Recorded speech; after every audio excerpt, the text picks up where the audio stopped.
So you all are walking back through the crowd festival, heading over towards the pie eating contest, I believe. Are you guys going straight there? Anything anyone else wants to do? Me with my newly received token from the Otters. Is the prize machine on the way to the eating contest, or is it like, what's the geography of that situation? Like, can I do it on the way, or should I do it after? You could swing by on the way, certainly. I'd like to go turn in this token, if you guys don't mind. Yeah, let's do it. That guy's just right over there. Maybe Sounds good you'll to me. even get something Cool. that could help you with the pies. Can you imagine? That could happen. That could Yes. be cool. You could also win, like, probably like a bell or something. So it's a gamble, but we'll find out. A bell is also fun. I did see someone that got a bell, and it rings every time they say cat. I can't. I don't know. Some weird shit in there. Interesting. How do you win the pie eating contest? Like, do you have to eat it in a certain style, or like how do they decide who's best at eating pies? Hey, look at the pamphlet, dumbass. Oh, It's on the pamphlet. Gross. I Slaps look at the Hilsa with a pamphlet. pamphlet. On the pamphlet, you can see it's a sourberry pie eating contest, and it's last person standing wins. oh my. If Does it's that mean anything does like that mean last does year, that mean physically standing? it certainly has in the past. It kind of is just like if you tap out, you're done. I think the record's like 16 pies. But that was from a couple years ago, and he's dead now, so I mean, who's really the winner here? So, Did he Wait. die from the pies? It's or- the just pies too much poison? sour, not enough sweet. okay, this is a little more in line about what I've heard of this place, but So you guys at this point make it to the token machine. You see the same elven gentleman working there. Welcome back, friends. I wait in line. I wait in line patiently. It goes pretty quick. It seems that this elf who's running the machine seems to be hurrying people along fairly quickly. So you get up there soon enough, and he sort of nods at you. Right. Welcome back, my friends, to the Cache of Splendors. There you go. Insert your coin and go ahead and give it a twirl. Nice to see you again. Yes, you as well. How is your day? So far, so good. We got to have a little dip in the water. That was nice. How's your day so far? You know, you should be careful in strange waters. There are lots of mysterious bacteria floating around. I will take note of that. Actually, right now, I'm gonna use that cool ink you gave me earlier. I'm gonna write that down. Ah, sure, yes, very good. An exciting bottle of ink for the exciting halfling. Now, a Firbolg friend here. You ready? I've just been holding on to my my holy symbol of Mistra and just sort of like. Okay, yes. As soon as you're ready, spiritually, you may pull the crank. And he sort of just looks at you. And roll a d20. Alex. Crap! I'm in full screen mode. I gotta go back to not full screen. I go to the dice channel. Or you could just get a real dice. Yeah, but this is a 7. You got a 7? Alright, so you pull the crank and you watch as one of the little red balls slowly starts working its way down the track. You notice that every time somebody cranks it, it does take a different path, so it's sort of fun to watch yours spiral down. It pops out through the little dispenser at the bottom with a little hiss and awaits your attention. Reach forward, grab it, crack that bad boy open in a puff of smoke. Yeah, a puff of smoke comes out and you smell it smells like pine. Like you're in the middle of a beautiful forest and you look down as out of the mist there appears a pair of fuzzy brown slippers shaped like bear paws. As you inspect them, they've got the full like claws on the bottom. There's those little grippy guys on the underneath so that you can't slip and hurt yourself on like Oh, tile these are the floors. high quality slippers. They're Ooh. very cozy and very stylish if you're a bear. The high elf managing the machine sort of just looks curiously at them and goes, "Oh, all right. I haven't seen that one yet. Hopefully they're your size." I hope so too. Do you take returns? Unfortunately, the magic that puts them into the balls once It's sort of like when you order a mattress. It's really hard to vacuum seal it again. Once they're out, they're out. But I will... So what do I do if they don't fit? Well, I suppose you could contact our customer service, and he points inside at a little tag on the pair of slippers, and there's a phone number to dial. Oh, there's a number right there. Oh Yep, god, yep. we just invented telephones and customer service in this world. From my inspection, they do appear as if they will fit you quite well, and perhaps even complement your outfit. And he sort of puts on a forced smile. What's the, I heard this around town, what's the moon change? Ah, the moon change. Fascinating you ask. He sort of cocks his head. Where are you from to be so unattuned with the moons? Like, around? Is it just like when the moon changes phases, or is it something else? As I'm sure you are aware, Pendalore has its 3 moons. Mozu, Oh. Pasha, and Mistriel. It is only on the night of the moon change that all 3 moons are visible in the sky. Oh. Not quite in alignment, but certainly the closest they get. Folks across Pendalore, some celebrate this for various reasons, others lack much interest, but yes, tonight is the night, and I do believe in particular this town has a certain connection to this particular alignment that I believe is connected with the strange little beasts in the water, and he sort of looks nervously towards the lake. Oh, okay. Thank you. Well, of course. Does anyone else have any tokens? I have a token. All right. Would you like to try your luck at the Cache of Splendors? And he sort of gestures, like he does like 20% jazz hands. I shake my head slightly, but agree that I do want to try it. He gestures towards the slot in the machine. All right, put the thing in there, and there's like a little crank here. Mm-hmm. Perhaps you'll get a pair of matching slippers for you and your friends. Oh, I hope not. I hope not. Your ball begins to wind down the maze of tunnels inside the machine. Would you roll a d20? D20, 11. A little ball pops out of the dispenser with a hiss. You pick it up, crack it open, and out of it comes a small glass jar that, when you turn it around, is labeled Contessa's Constant Condiment. A label on the back explains that once the current condiment is used, a new condiment will fill the jar. Currently, the jar is filled with soy sauce. It also states on there that each condiment has 4 uses. Okay, so 4 uses, and then it swaps out with a new one. Yes. This is really going to help my cooking. Sweet. I tuck the jar into my bag, and I mutter very loudly, way better than those fucking slippers, as I walk back. The elf sort of looks around to the rest of you to see if there are any more tokens that need to be deposited, and seeing that you are empty-handed, sort of bows to you and gestures the next people in line forward. I think we go towards the pie eating contest then. I think so.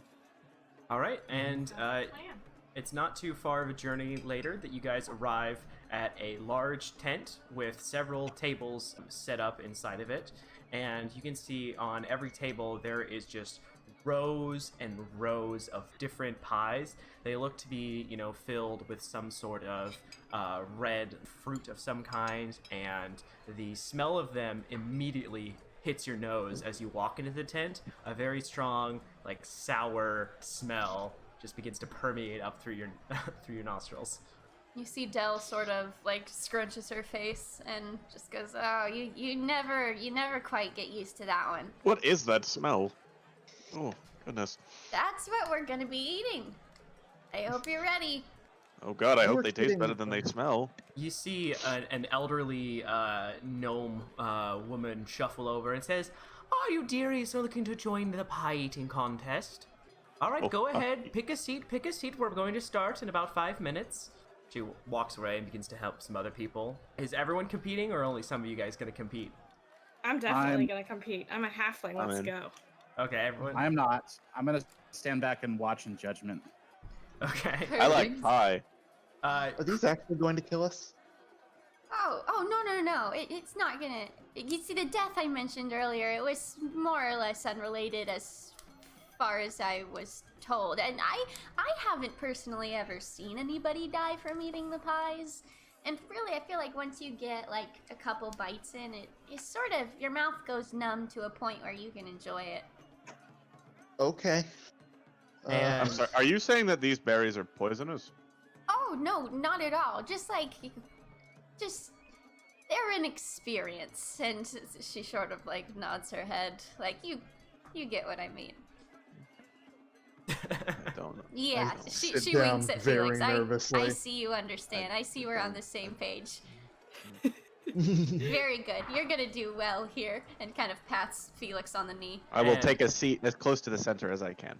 Felix, as you sit down, the table rises up an inch or two, and some of the pies slide down slightly as you're just barely fitting underneath that table with your legs like fully extended. After a few minutes or so, a bunch of other contestants start to take their place. You see the young tiefling that you met in the tavern earlier that Dell screamed at, comes over and sits down Charlie. directly across from Dell and just begins like smiling and like waving and like taunting. You see Dell sort of makes eye contact with him briefly and sticks out her tongue and then just like looks down the table to see if there's a conversation she can join in on. Is there like a corner that's set up for gambling at this? There is not necessarily like a corner set up for it, but you do see two disreputable looking folks over there sort of like seem to be hiding what they're doing, and you see some exchanges of coin. One of the gentlemen looks rather perturbed and walks away.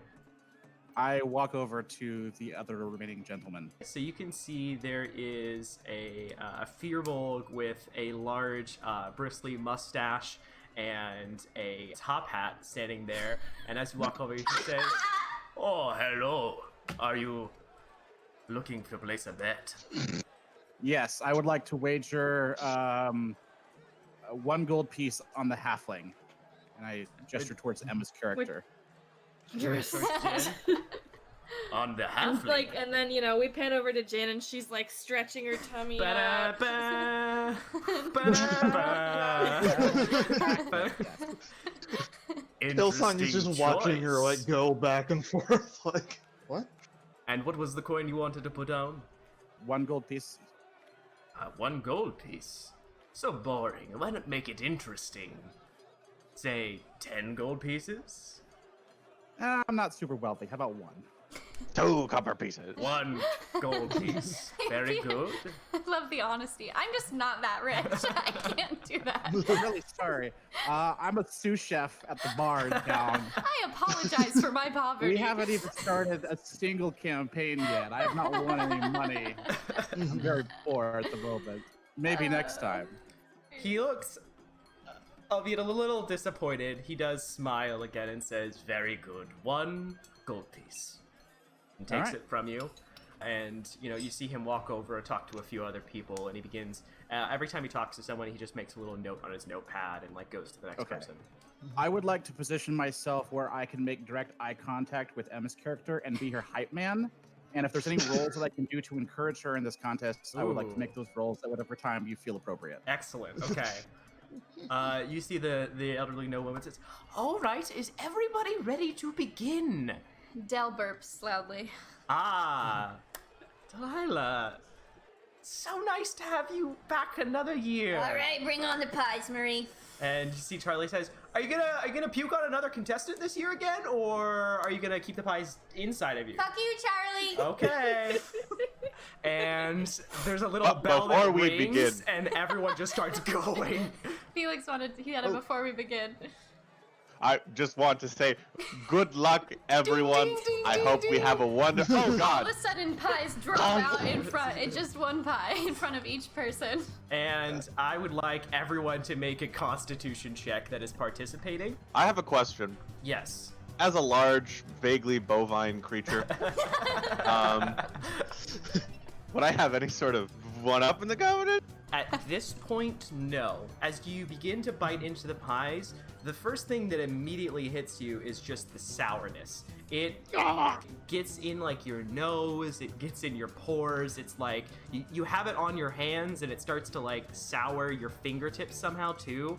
It's like really strong. You look down the line and you see there's a couple other contestants in addition to your group, and one of them is wearing like full goggles, protective gear. It seems to be just Fucking going ready. to town. They are digging in. Alex, what'd you get? 17. All right, Emma, 16. Max. Natural 20, 22. Damn. Okay. So you guys all just begin scarfing Oh, down. these berries grew at home. It's like nothing for you, Hillsong. You immediately are like just overjoyed. You remember eating these as a kid, yeah. And you just begin scarfing down the pie. It actually, like, once you get past the sourness, it is pretty tasty. It's just a little extreme. But you all are able to keep the first pie down. You see there's a couple of kids who, after like 1 or 2 bites of the pie, just walk away. You see one older looking man who is sitting there. He looks like he's all ready to go, and then as soon as the pie eating contest starts, he just stands up, picks up 2 pies, and walks away. God damn it. And yeah, you guys just begin scarfing through, make it through your first pie. A couple of people are starting to get knocked out of the competition, and at this point, I'll have you all make another Constitution check to be able to keep eating these pies. And the DC has increased, as you are now 1 pie in. Oh no. I got a 4. Okay, so Crow, you see Jin is starting to slow down a little bit, and you see the telltale. It's a pretty wretch. You see it before see it even coming. Jin notices. Okay. What I guess are you trying to do to just motivate Jin in this moment? I am trying to encourage her to power through this. Okay, go ahead, and I'll say just make a performance check then. Oh, great. -1. That's fun. Just get in that 20, you'll be fine. Yeah, you'll be fine. Just 14 minus 1 is 13. Okay, Jin, seeing your new pal Crow just really like start to flip through his spellbook to see if there's anything that can help, and just drops it and just gives you 2 thumbs up. Go ahead and that'll give you advantage, so you can roll 1 more time. Oh god. I got a dirty 20. A dirty 20! So, Jin, Yes. you just barely managed to get this down. You nearly retch and are looking rough for the next combat. A little bit does come out, but you look at Crow and you put it, you got Blow it. Yeah, you.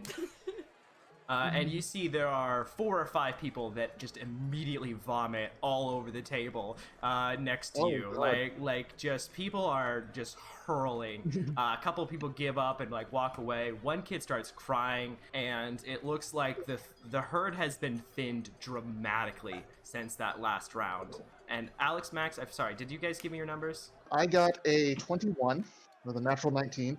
Alex? 14. All right, you're all good. You all make it to the next round, and Jin, the are you DC okay? Huh? Yeah. It's fine. Keep going. Okay. You guys just power through. Once you get past the 3rd one, you kind of it's all good How from many there. have you eaten, Del? You stop Jesus. feeling? Don't Yeah. worry about it, man. All right. And at this point, I would need everyone to make a Constitution saving throw, as now it's more about keeping it down. And the DC has once again increased. Ooh, fuck yeah, let's go. 16. Emma 19. and Max. 10. Jin, as you are sitting next to Dell, out of the corner of your eye, you kind of look over, and it seems that she's moving a lot faster than she was with the previous pies. Would you make a perception check? Someone cast. She cheating? Is she using steroids? It's a 9. It's a 9. All right, yeah.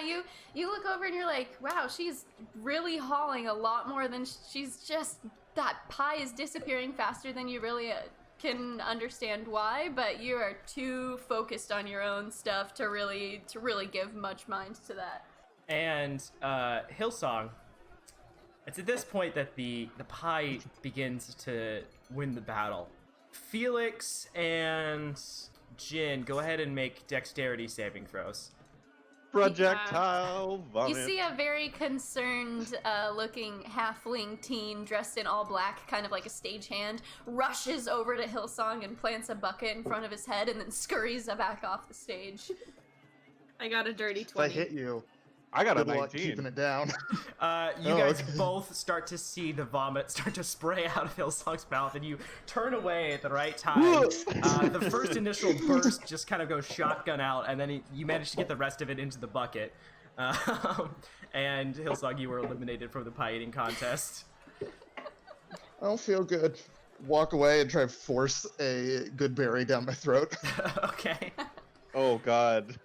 That's a bad berry at this point. It'll Okay. help. It's got healing magic in it. Yeah. So you eat that good berry, and well, at first it's really hard to get down. It does sort of like it tums. It sort of quells everything a little bit, calms everything down. Good berries are just Tums. Good Garys or Tums. Tums are good berries. Yeah, it's true. Go take a Tums. And our last contestants, you can go ahead and make another Constitution saving throw. The DC is now up once again. Let's go, baby! Woo! I got an 8. An 19. Holy shit. 8. Gang. Jin, you take one bite of the next pie, and You feel the bile start to rise in your throat, and sort of panicked, you look around and you make eye contact with Dell, and you guys share this moment in space-time where you know for a fact, without a shadow of a doubt, that they are feeling the exact same way.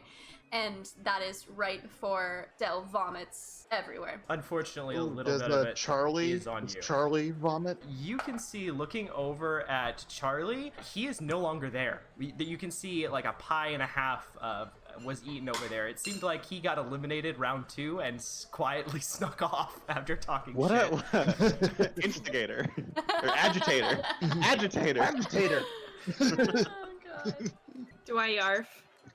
Yeah, Do I just, like, unfortunately, yeah. yeah, you do. You yarf it up and none are eliminated. And then Felix, you got, what was it? A 19.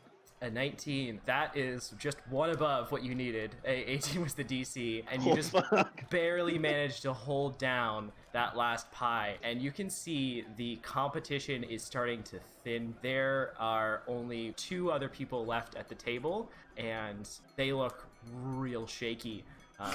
Go ahead, and I think this last one will just be like, who can make it the longest. So go ahead and make Oh, a Constitution Jesus. saving throw. Uh-oh, I gotta roll real well. 13. You can see one of the other contestants who looks like is another Fearbulk, looks at you, grins, gives a little nod of like, yeah, we do this, buddy, and then just immediately throws up. and the person next to him goes, and just immediately throws up too. You can start to feel you've hit your limit, and so you just stop, slowly push your pie forward, and cross your hands, and you just stay completely still. And surrounding you is just this mess of red pie filling and bile and things you don't even want to look at too much. It's like some from behind my ear. Right, there's like, that's the corn I ate a couple nights ago. And we have a winner! Yes! And everyone begins to applaud. The stagehand rushes out and puts a small paper crown on your head, sort of similar to like the Burger King crowns, and hands you another one of the silver tokens. Well done, sir. I've never seen such resolve all day. And they scurry back off. And Crow, the gentleman that you spoke with, taps you on the shoulder and says, "Ah, well, better luck next time," and walks off. I'm gonna go over to Crow and just like, and like plop a gold piece down in his hand. Like, sorry, I let you down, buddy. Try to like swallow back the bile. It's all right. At least I still have my insides inside me. Yeah, count yourself lucky. Yeah, all of you that competed in the pie eating contest are feeling a lot more sluggish for some reason. Except for you, God. Hillsong. You You guys started want to a feel kind of Tums? fine. I would I'll- love a I'll Tums. take one. I would absolutely take one. Yes, Or- thank you. Maybe 3? I give I give each of them one good berry. All right. You guys all scarf down the good berry, and immediately you're like kind of repulsed. But then once you get it down, it does start to alleviate some of the pressure. You guys can hear. It seems that I have won this round. Hey, nice job. Nice going. I feel horrible. Should have Yep. bet on him. Oh well. Yeah, Wait, you were betting? Oh yeah. Yeah, friendly wager between friends. Oh. You did a really good job, Felix. It was kind of horrifying to watch you just destroy those pies. Oh, thank you, Del. There was like nothing in your eyes that entire time. It was also funny watching the rest of you throw up so dramatically. You guys make me Eating feel is a big thing in my family. I hope it was worth it, dude. Mm. Almost, most definitely, probably not. I'm gonna go turn this in. All right, so you guys make your way back over to the token machine, and you can see there, walking away, is a very smug-looking Charlie. In his hand, a orange lanyard with a pumpkin at the end of it, and he's just walking and smiling towards Del and the rest of you. I Well hate done, that guy. Charlie. You didn't get that from the pie eating contest, did you? Didn't need it from the pie eating contest. I just figured, free pie. Mm-hmm. I just wanted to be there to watch you throw up. Yeah, alright. Well, we'll see you on the battlegrounds. Del just does a little, like, one of those. Battlegrounds. It's pumpkin chunkin. Everything's a battleground here, Charlie. And she storms off. Felix, you make your way over to the token machine. You can go ahead and enter that in. Pull the crank. Go ahead and roll a d20. 9. So your prize clatters down the slide, pops out with a hiss of smoke. You crack it open, and you don't really see anything manifesting itself out of the mist, so you sort of reach in and feel around, and you pull out what appears to be a small laminated burgundy coupon for a 1-year subscription to Wine of the Month Club. You flip it over and you see that it mentions that it requires the input of a physical address for shipping purposes, and then there appears to be a small line in which you may submit your address. That's lucky. That's nice. It's really nice. Wine. I'm not usually much one for alcohol, but cool. You got it's like free alcohol every month? I suppose a wine of the month club. Interesting. And then also, you can see there's another little sputter and a cough, and then another puff of smoke, and you see one of the lanyards pop out of the ball as well. Hey, look at that. That's nice. We get to hang out. Is that for me? Go Oh, head to head later. Oh, Yeah. there you go. Hope you're ready to destroy some pumpkins like you destroyed those pies. are we at? number Oh, we're changes destroying to 2. pumpkins.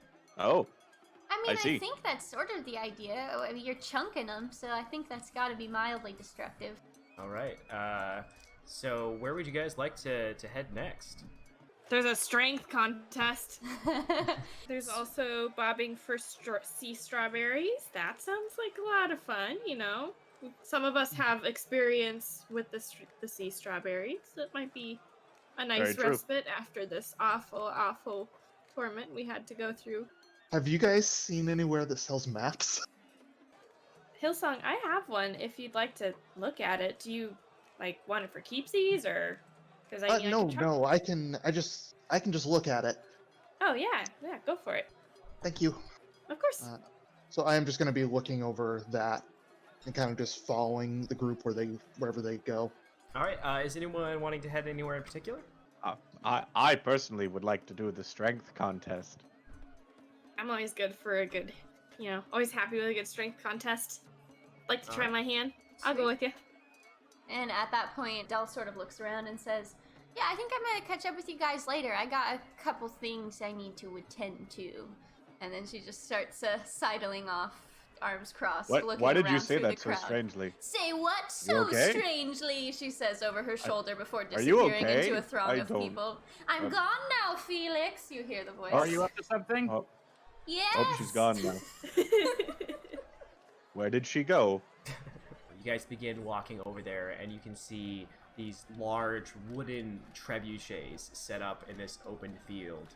And the strength contest is blasting before that, and you can see there is a large mallet and a spot in the center to hit it on. You can see this lovely sort of handcrafted machinery as the thing is hit, and a little otter shoots up the top, and at the top it looks like there's a little sea strawberry, and when it hits that, there's a ding that goes off, and a little bit of confetti comes out, and everyone cheers.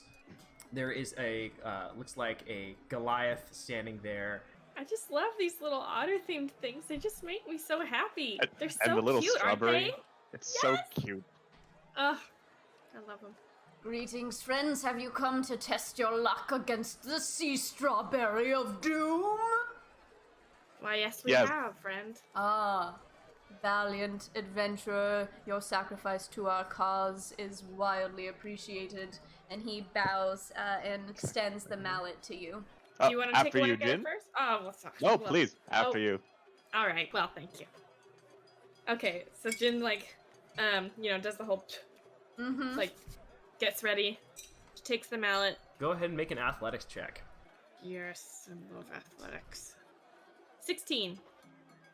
You slam into that thing and it just shoots up. Ding! Confetti shoots out. The Goliath looks very impressed. It looks like a group of about 7 or so small children around who all begin jumping and clapping excitedly, cheering you on. The Goliath looks a little bit surprised and then plops down on one knee and sort of just bows to you. Exemplary strength. Don't judge a pint by its flavor. He looks at you confused. My grandmother used to say the same thing. Hey, it's something we all say back home. I don't know. Ah, how incredibly Well refreshing. done, Jin. Well done. Thank you. I just carry these around. These. Carry these guns around. Just, I got a permit. It's okay. Concealed the carry. Goliath reaches into a small bucket by his stool and extends to you a silver token and a small little bag that when you look in it appears to be chocolate-covered sea strawberries. Thank you so much. Thank you for gracing me with your presence and strength. And he bows and his hair falls in front of his eyes. I bow back and then I give Felix the spot. Oh. All right. Next up, good sir. The fate of the sea strawberries are in your hands. Thank you, small child. I like the big one. He's my favorite. And roll a d20. Woo! 19. Whooping! Damn. You're a little bit worried as the bell sound is less of a ring and more of a clank. As it seems like there's maybe some metal that got dented there. It does drop back down. The strawberry looks like it's a little bit damaged. You see the Goliath kind of wink at you and go, "Not a problem." I'm so sorry. I didn't mean to. It's all. I just put the hammer down and. No need to feel bad, good sir. You did wonderfully. And the Goliath goes over and steps on a little stool, reaches up and touches the strawberry, and you see it. The part that was bent then bend back into place. All in a day's work, he says. That was some very interesting magic you just did there. Do you mind telling me what spell that was? Yes, that's my strawberry fixing spell. It's very secret, and he gives you a wink. And then he laughs. I'm just kidding. It's called mending. And he holds up his hands. That one I do know. I try to play a part at the fairs. I like people to feel involved and immersed. Sorry, I was just. Felix, I studied theater in college, he says, and he leans back against the stool, but it falls, and he kind of knocks into the machine again. You're one of those people. Yes. The Goliath's a little bit flustered and then reaches down and grabs a token in another bag and hands it out to Felix and says, I hope perhaps I will see you again later. It would be an honor to witness your strength once again. Oh. And he smiles. Thank you. Bye. Goodbye, brave warriors! Felix, you feel a little tug on the edge of your clothes, and you look down. You can see the small boy that was cheering you on. He says, "You won! I did. Did you win a token? I did win a token. Whoa, that's so cool! Can I see it? I wasn't able to win a token. I wasn't strong enough." Don't let him have it, Felix. Don't do it. Oh God, the voice of Crow from beyond the ether. Sure, little one. Here you go. Oh, thank you. He looks at it. It's so pretty. I'll kneel down to be at like eye level Immediately with him. swallows it. And he looks up and he says, Here you go. Thank you." Thank you. You know, one day, you work really long and really hard. Read all your textbooks. You can be as strong as I am one day. Okay, I'm gonna study hard. But do your homework. Read your books. Brush your teeth. Brush your Okay, teeth twice yeah. a day. Uh-huh. Eat fruit that isn't apples and bananas. Like strawberries Yep, absolutely. and apples and Sure, that's mine too. and strawberries Yep, more of those. and oranges Eat your vitamins and say your prayers. And- brother. And I'll and give him a little cherries pat on the head. and Say, kumquats Yellow snow is not a and vegetable. I expect great apples. things from you one day, small one. You're gonna be a very strong one. Thank you. I will stand up. I will This is painful. turn- All right, here, kid. Take this one. I don't need it. Take this one. You just have it. You deserve it. You And worked hard to try your best. What are you Here, take handing a him? strawberry. A strawberry? I'm giving him the silver token and a chocolate strawberry. You're way cooler than the big one. Thank you. Then he runs off Oh, that was excitedly, quick. and the strawberry is like already. In Well, don't eat. mouth. Read your books. Oh. You know, sometimes you Oh. just gotta trust that they know to do the right thing. Give them a little So reward to, you know. So it's bribery that gets the kids to like you. I see. Only here. I'll remember that. All right. Where do you guys like to head next? As Hillsong has his Or Hillsong, face you wanted like to- buried in his map, I'm just gonna take the coin and just slide it right into his line of view and say, Hillsong, Yeah. Oh, I found you a token. that's for the final competition, right? Well, no, it's also for prizes. Oh, but I didn't earn it. Well, I just found it at your feet. It's yours. Well, you should probably And I'll give just that sort of take his hand and say, "No, really," and just set it in his hand. It's Thank you. yours, Hillsong. You're welcome. There's an archery contest. There is, and you can see it's actually right next to this one. There is another section of the field that has been roped off, it looks like, and several targets down there all lined up at different ranges, it looks like. And you can see there's a bunch of people of a bunch of different ages currently competing of differing levels of skill. Some people, the arrows go about 3 feet. Someone walks over and says, would you all like to have a go at the archery competition? It's been a minute since I shot a bow and arrow. Why don't I'll give it a shot too, if that's alright with you. All right, go ahead and pick out the bow you want. It's over there on the wall, and then just get in line behind someone. Does this competition allow crossbows? I gesture to my crossbow that's on my hip. No, but Oh. I feel like in the spirit of the festival, yeah. Yeah. I think you can compete with it, but I think legally I'm not allowed to give you a token if you win. Okay, that's fine.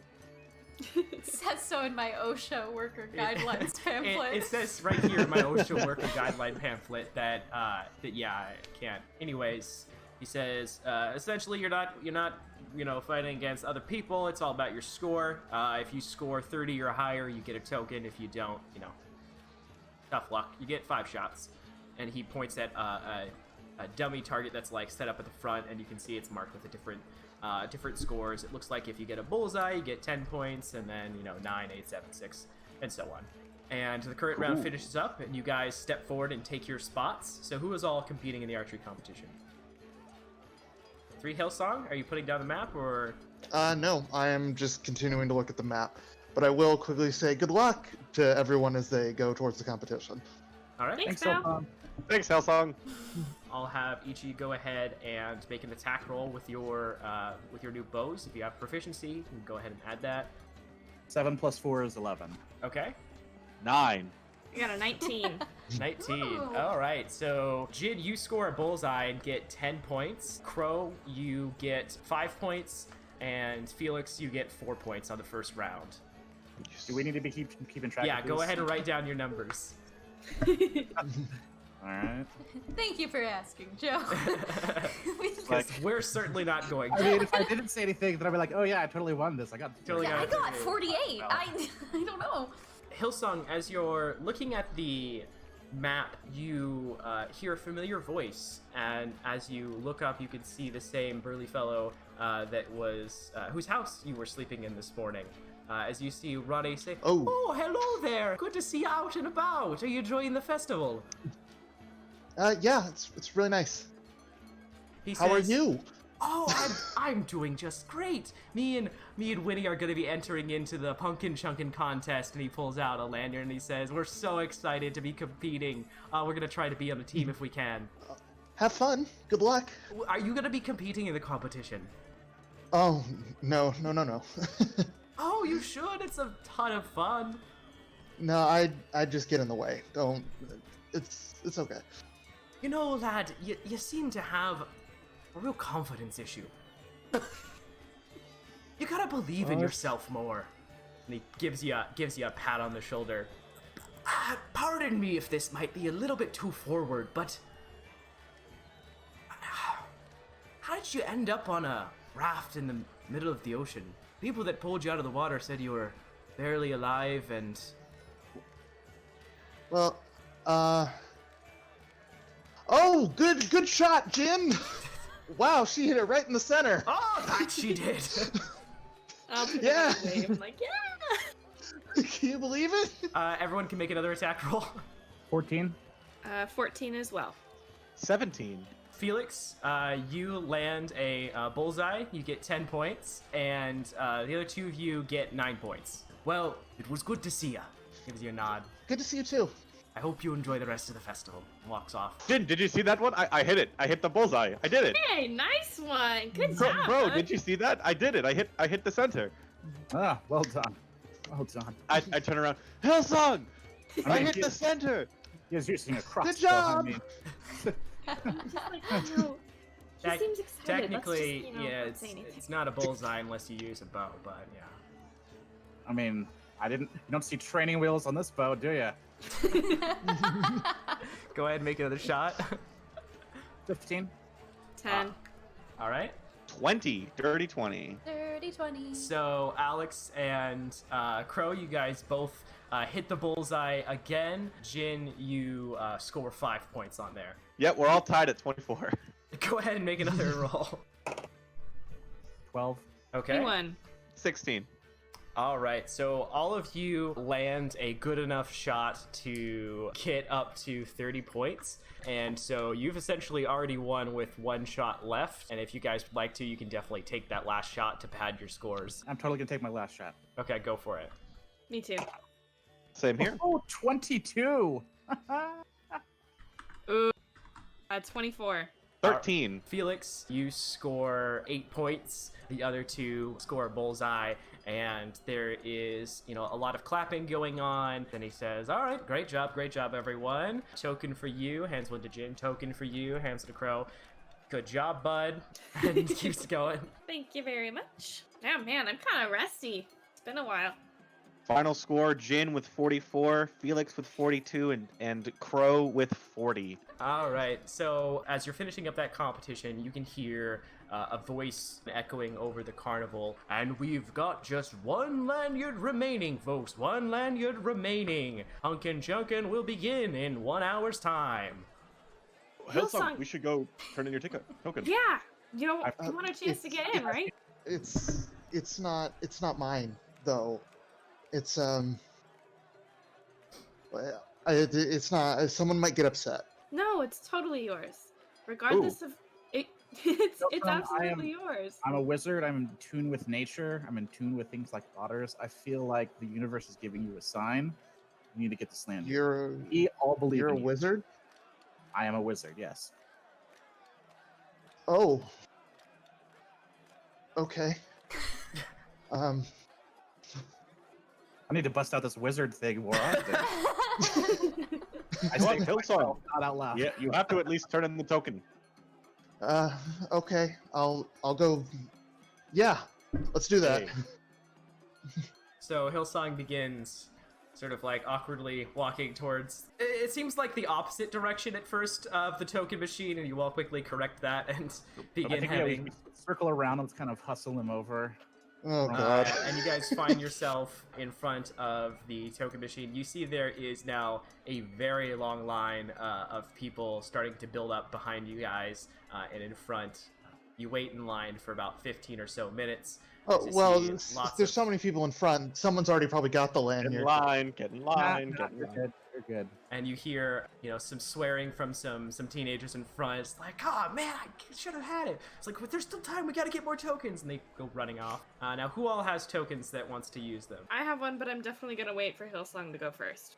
Okay. So Hillsong, it sounds like you've kind of been pushed to the front of the line. And you see Yeah. that elven gentleman's just staring you down. I'm just that standing smile. behind him. Just He looks I'm the going to- elven machine operator looks a little bit more disheveled. You see the elaborate headdress he's been wearing all day is now on the ground next to him, and he's He's sort a of lot sweatier than he fanning was. himself. Welcome back to the Cache of Splendors. Insert your token, win a prize. I Hello again. stiffly Hello, insert friends. the token. You still look great. Your hair, it's on point. And- Don't even fret. I do appreciate that. I'm using a new product. Hillsong, what did you say? I stiffly sort of extend my arm and put the token Chink. in the thing. All right, now go ahead and crank the crank of mysticism. It's what? You have to pull the lever, son. Oh, okay. Sorry. I pull the lever. Jink! Go ahead and roll a d20. 17. You see forming out of the mist is a small amber vial labeled Bird Stag's Beard Oil. When applied, the user will rapidly grow an incredibly thick, luscious beard of dwarven standards. The beard will last until you finish a long rest. The vial holds Oh, no. 10 uses. A disclaimer on the back reads, "Warning, highly flammable. Keep away from open flame." Oh no. And I will You're add gonna all of be these. mad popular with the ladies. I will add all Uh, of these to our Discord don't- after the session. Ah, very good. An interesting find you have there. It looks like you could benefit from it. And the elf sort of like rubs his face a little bit. Thank you. Oh, what a shame. No Did you lanyard get a in here. lanyard? Ah, It doesn't look like it. The high elf sort of like punches the machine and then just shrugs. well, here. Why don't you take my token? I think you need it more than I do. No, that's okay. Like that's yours. I insist. Sometimes you gotta accept the gifts that are given to you if you want to get ahead. very I already true. have a lanyard. Why don't you try it? Give it another shot. I'm holding up people in the line, aren't I? You look back, and there is about 40 or 50 people just all like. Oh fuck. looking And, forward. and really, all their eyes are on you and on the display that's showing that We're there not is backing one you. lanyard Don't left. worry about it. Don't even worry about it. It's People- technically Okay. my time now, and I'm yielding my time to you. So you have all of this extra It's time all a to go ahead magical and try illusion. again. There's nobody behind you. Hey, could you hurry the Okay. fuck up? I'm sorry. Excuse me, sir. We're trying to deal with something here. Children. I'll quickly just put the token and pull the lever. Alright, roll a d20. You see a ball drop, and instead of normally they go on a track, this one drops down, bounces off of something in the center, and then bounces back up, lands on the track, and then begins going down. And gets to the bottom, pops out. 11. As you open up this bad boy, you can see after the puff of smoke, there is inside a pumpkin-y orange color. As you reach in, you pull out, it looks like the last lanyard as the number blinks from 1 down to 0. and you hear, and in unison, just 40 people go, "Ah, god damn it, son of a..." You see people just throwing, if they had items, they just like throw them. A couple of them cheer. I drop it and run. The moment everyone starts getting angry. Are I'm you out. heading towards, I would say, the forest, or more towards the lake, or more towards the town? Let's go lake. Okay. So you guys I'll see, pick up the lanyard. and Hillsong, follow. and Jin, as you reach down to pick it up, you can see there is also a small coin on there as well. I will pick that up too, because it belongs to Hillsong, and I We will need to- follow him. we need to follow him. So you guys take off. Hang on a second. I still have my token. All right, yeah. I'm gonna Yes, hang you back. do. So, I Very love quickly that. try Hillsong- and expedite this a lot. Hailsong runs off. Felix and Jay You guys look at get each up, other we'll be right like, after you. okay. They go. The high elf looks at you expectantly.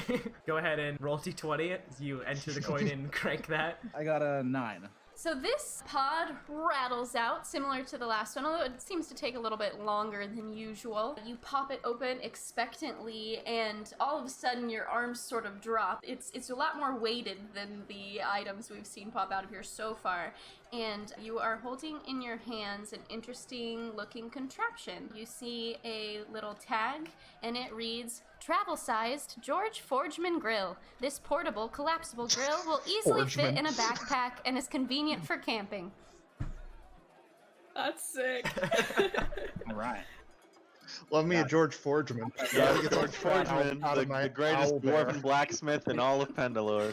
All right. I'm gonna stuff it in my pack and then take off. Oh, you got that and this condiment thing. Yes, That's awesome. I'm so Oh my glad gosh. we have a cook at our You're party. so set. set. Of course. All right, so you run off after them. Are you heading towards the spot that you guys were visiting earlier, or you're just getting to the water? That's your main point. Spot we were earlier. Sure. This being sort of a secluded spot that Dell recommended, there's nobody else here. You make it to the water, you look out across the lake, and it looks rather still. No otters in sight currently. I am just going to just get as close to the water as possible and just sit and sort of just stare out in the water and listen for the sounds of anyone approaching. I'm gonna be really like gentle, like approaching, an animal, and just like very quietly, like, when I do like come onto the scene, Mm-hmm. And Just, you are, very I think, the gently. first one there. I am going to put my shield on. All right, yeah. Quickly enough, Jin arriving first, you were able to track Hillsong fairly easily. You spot him down by the water, sort of huddled up with his staff clenched tightly, looking very, very unnerved, just kind of staring blankly out into the water. Hey, pal. I don't want to frighten you. I don't want to shock you. I'm just, letting you know I'm here. Are you doing okay? Yeah, I'm doing okay. Is there a reason you ran off like that? You don't have to tell me if you don't feel comfortable, but I just figured I would come and check on you and make sure you're okay. Everyone was just really upset. They weren't upset with you.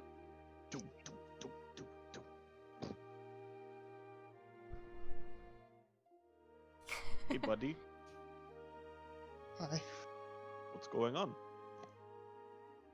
Nothing, I just made a stupid mistake, that's all. What sort of mistake? I shouldn't have, it wasn't mine, I shouldn't have done that. And everyone got really Hey. upset, and Firstly, it absolutely belonged to you because I made the decision to give it to you. And like I said, As did I. yeah, like I said, if you want to succeed and be happy, sometimes you need to actually learn to accept the things that other people give you from the goodness of their hearts. So it was actually yours. It belonged to you. I wouldn't have given it to you if I didn't feel that it also belonged to you. At this point, Crow, you have made it to the group as well. You see Hillsong on the beach with the other two, standing gently next to him. And at this point, I will just plop myself right next to him. The reason that people were upset was because it just wasn't their time to be the winner of that lanyard. And just because it wasn't their time and it was your time doesn't mean it had anything to do with you. And No, it was absolutely nothing they could control. I could have, if I had been listening, I would have known not to go there. It's my fault. I can honestly tell you that's not true.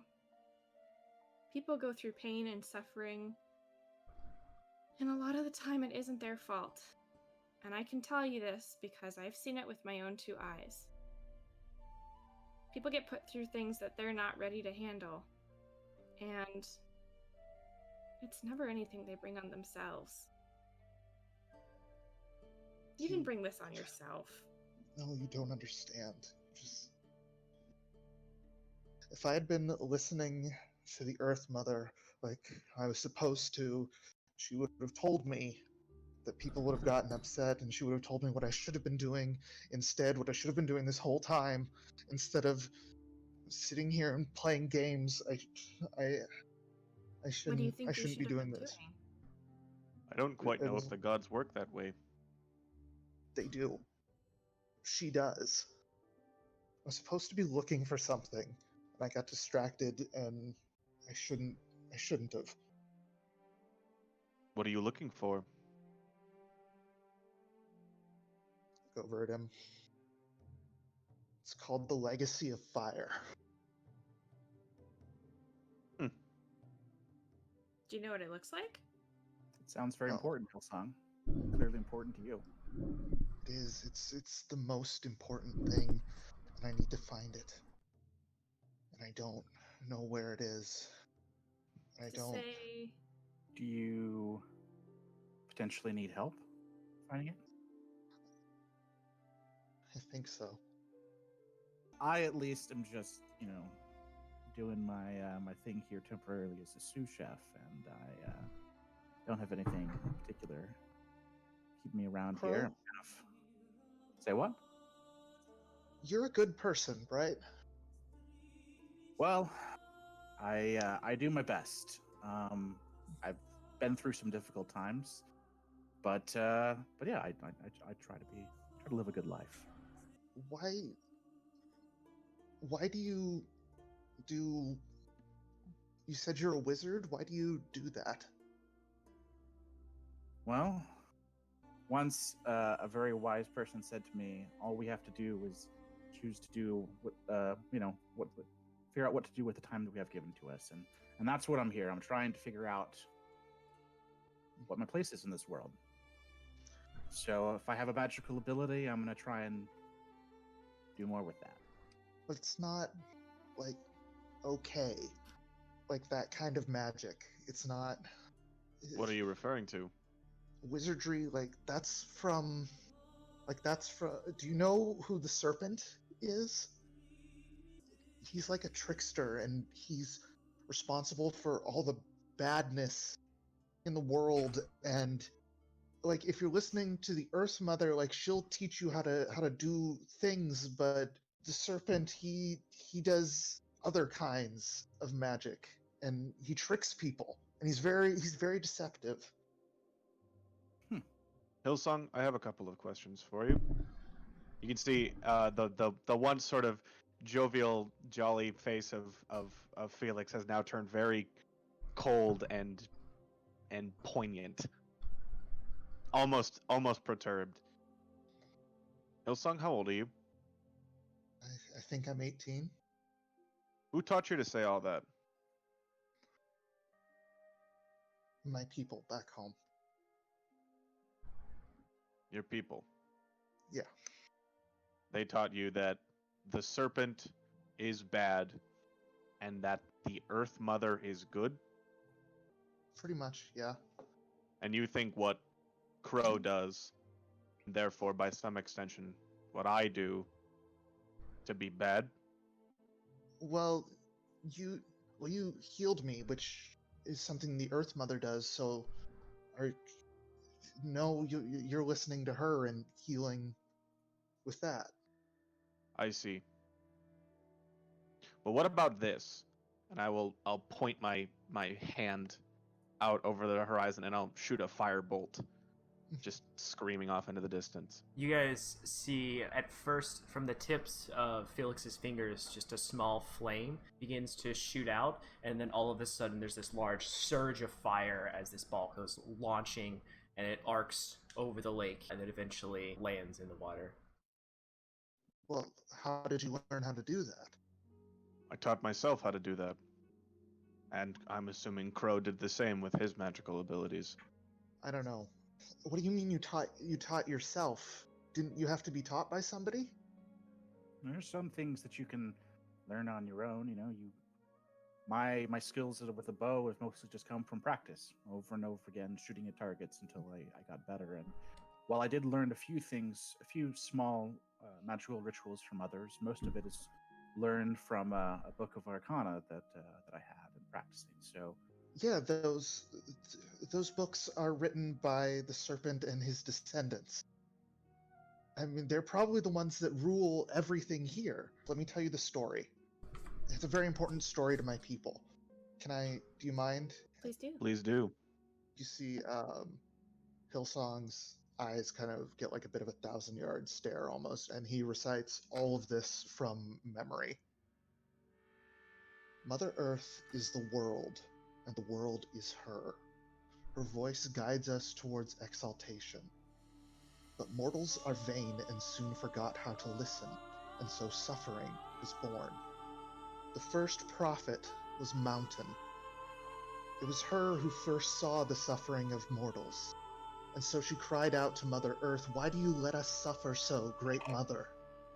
And Mother Earth answered, "Mother Earth does not cause suffering.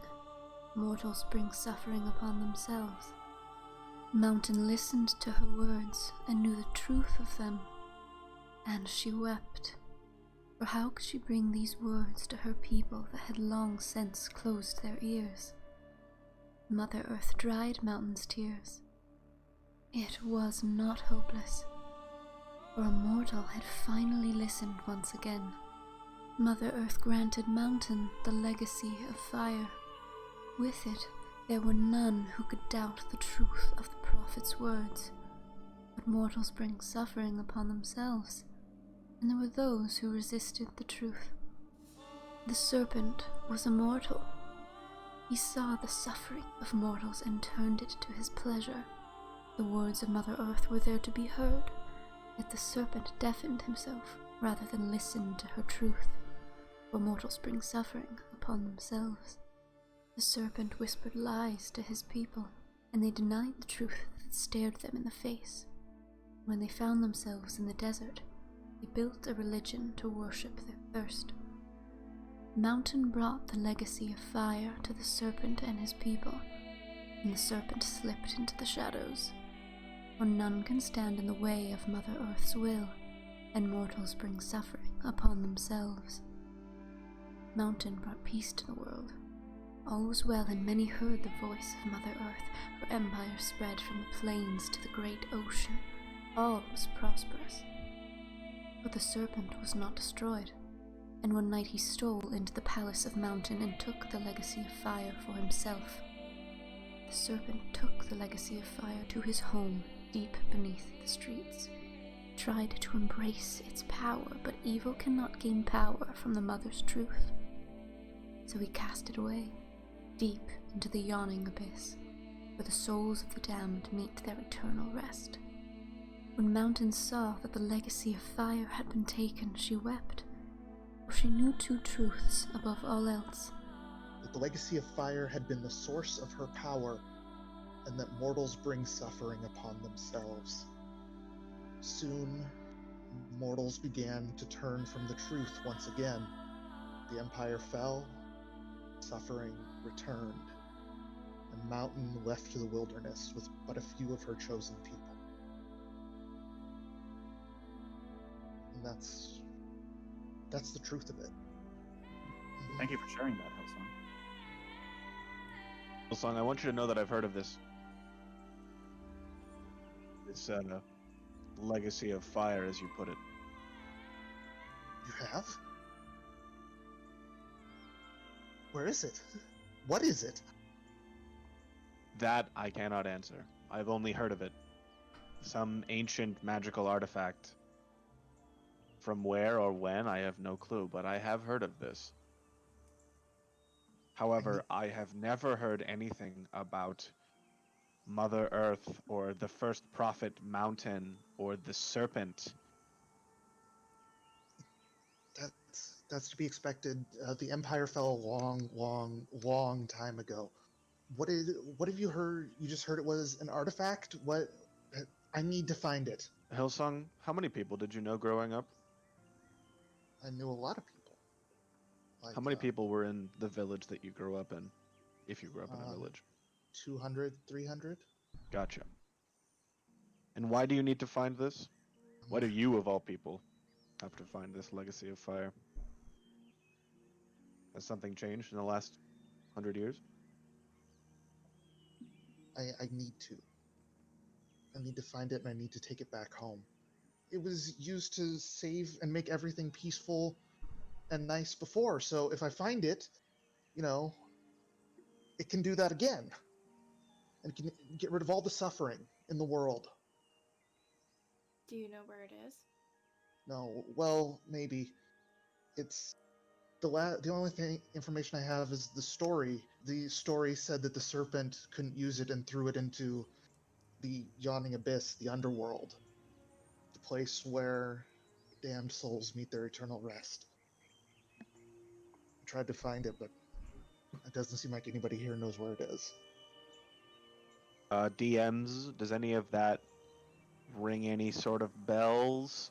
I say history check. I'm also gonna make a history check. Okay. Yeah, anybody who's interested? Dirty What 20. modifier is that? It's intelligence Intelligence, I think? based. If you have proficiency, add that. 13. And Jin. 10.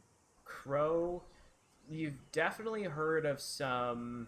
Campfire stories Yeah. almost that center around the concept of an underworld, but anything you've heard hasn't implied that it is a place reachable by current So means. More of a legend. Yeah, exactly. It's legend. So yeah, the underworld. I know I can get there because the serpent got there and he was immortal. So mortals must be able to get there.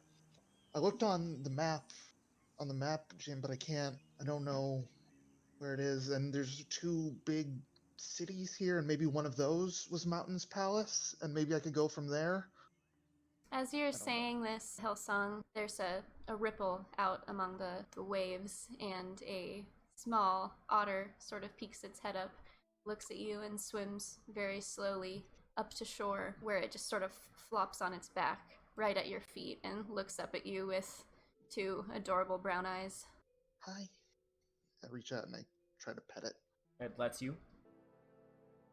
See, animals don't suffer like we do. Otter begins like It's rubbing because- its head into your hand. It's because they know how to listen to her, and if I can get everyone to, then all the suffering will go away in the world.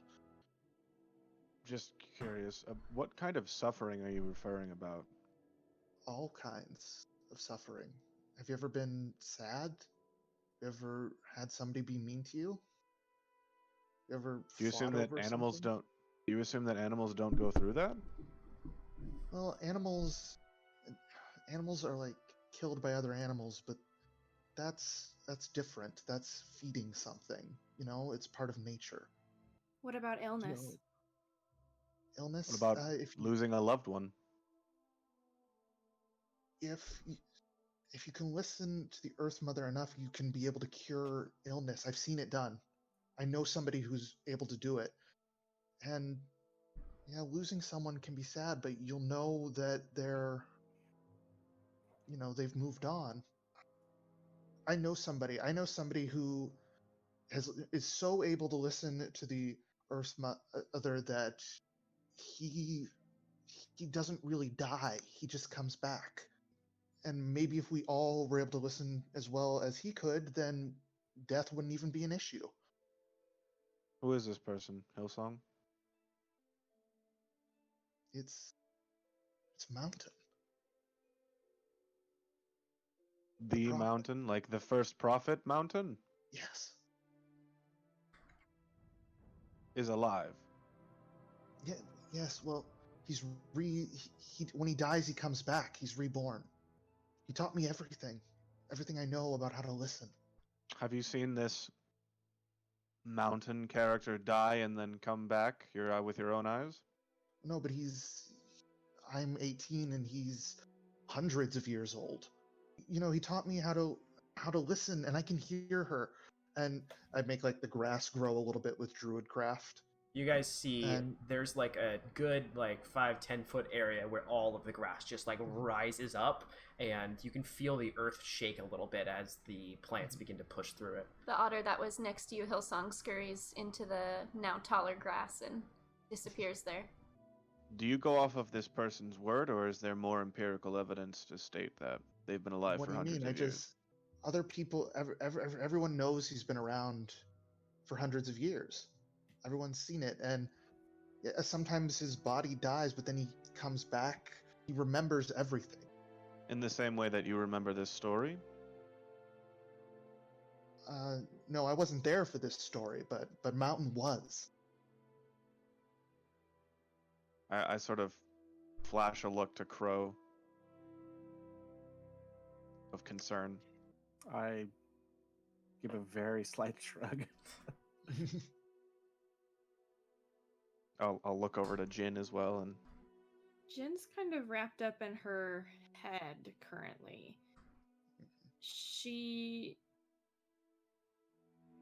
isn't really. She's looking at the ground, listening intently to Hillsong, not really looking at either Felix or Crow.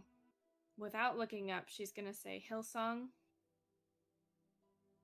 I don't believe that mortals bring suffering upon themselves, and it is not something I will ever believe. However, I see what you can do. And I trust nature, and I trust animals, and I trust the world around me, and so I have to trust you. And if you're going to look for the mountain or whatever this healing fire is, you can count me in. I want to come with you and help. Thank you. But Thank you. I don't believe that mortals bring suffering upon themselves.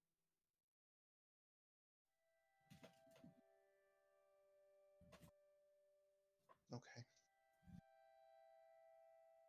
Hillsong, I believe you. By the legacy of fire, I believe you about this perfect person named Mountain and this person named the Serpent. And for that reason, I'll go with you. Thank you. But I want you to understand that the world is more complicated than you make it seem to be. Crow and I are not evil because of what we do No, or what we can do, and people are nicer than you give them credit for. like, there are stories about evil like artifacts, or like a weapon held by a monster or something, and it can do bad things. And if a good person picks it up, they're not a bad person, but the thing they're using is probably bad. Well, I think we've all heard of cursed artifacts. Mm-hmm. Things that carry a terrible weight or terrible magic, but you can also just destroy those things by hucking them into a volcano or something. Well, Hillsong, this is all very, very new and interesting to me. I don't know how much of it is the truth, but I believe you're being honest with me, and so I'm interested to learn more. And so, if you're embarking on this quest, I'd be happy to go with you. Thank you. I have this great panini maker. I just And it seems like you're going to need our help. If you're coming with me, I should be honest, because you might not want to. I did something bad.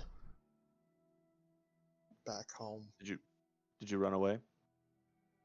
No, I was. Did you kill someone?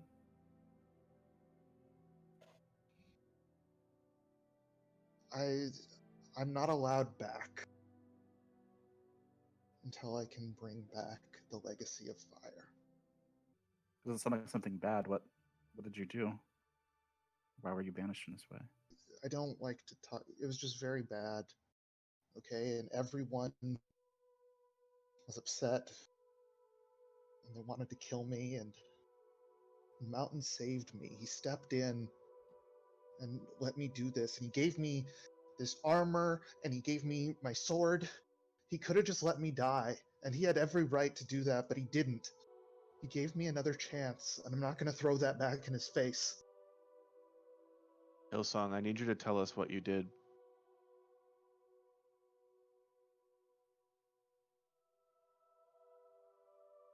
I point at just Crow and just nod. What You killed someone.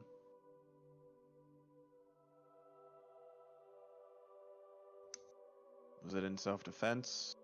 An enemy? A friend?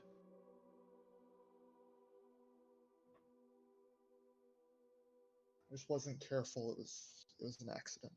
Was it while you were using your powers? No. At this point, I'll just sort of put an arm and I'll rest it on his shoulder. You can talk to us.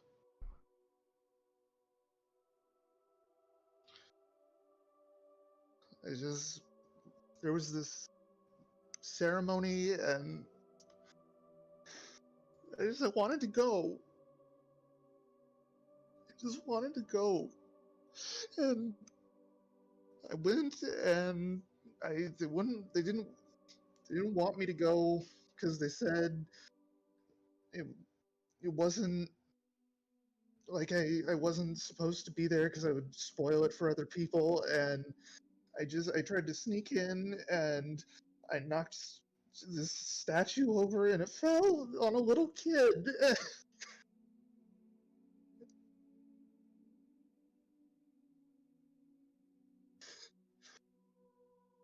didn't. I'm just gonna wrap him in a big old hug. I'm just gonna. You pull Hillsong tight against your chest. No song that sounds like a terrible accident. And I know you are clearly upset about this. I think any of us would be, but it was an accident. It wasn't something terrible that you intended. Should have stayed away. Well, none of us can change the past, but what we can do is we can decide how we want to make amends for things that we've done that we've regret. And it sounds like you've been given a task, as I don't know if it's a way to make amends or a way to help out the people where you come from, but It is when people do really bad things, that's they go out, and that's what they do. They look for the legacy of fire, and if they bring it back, they're allowed back in, and they're heroes, and everybody likes them. And I'll do it. I can find it. Other people have been sent to gather this legacy of fire. Mm-hmm. how And many? have they brought it back? I don't know how many. I know my parents went out to find it. They didn't come back. I don't know how many others. I give Felix a look. Yeah, I look at him too. I think I can speak for the rest of us here and say that we'd be honored to help you find the legacy of fire, Hillsong. When we find it, we can all go back. We can all go back together, and you guys will be heroes just like me. That sounds nice. I've never dabbled in heroism before. There's a punkin pumpkin thing, right? And we. Pull Oh out the crap! We're gonna be lanyard. late. I'm gonna pull Yeah. out the lanyard and hand it to Hillsong and say, "Yeah, we're a team now. Let's go." Okay. Yeah. Okay. You guys hear the sound of a bugle off in the distance, and what sounds like a muffled voice. You can't quite make out what it's saying from the distance, but it does seem like something's happening. Festival. Oh, that's perfect timing. Oh, hey, We you should dropped go. this coin too. Oh, This was with the lanyard. It's not mine. It belongs to you. So Yeah, Jin hands you, Hillsong, a small bronze coin, and you flip it over, and there's a tiny little tag attached, and when you unfold that sevenfold, it reads, "The Coin of Certainty. This bronze coin is indistinguishable from any other, except for one unique quality. When flipped, it will always land on heads." okay. Well, Nice. there we go then.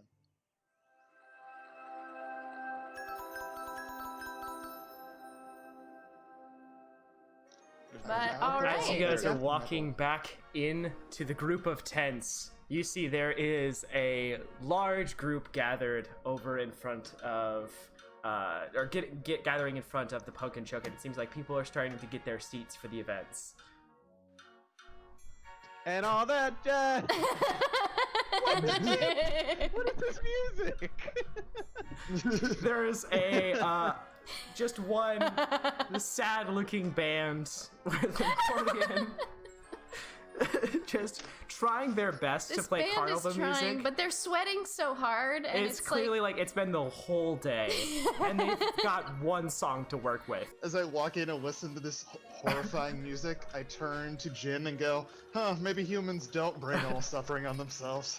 what are you talking about? I love this song. As in the distance past the band, you see Dell and who you remember to be Charlie Peachtree having a brief discussion, and you can barely make out a pumpkin-shaped lanyard hanging around Dell's neck as she discusses something with Charlie. You guys can hear booming over the crowd is the voice that you've heard before.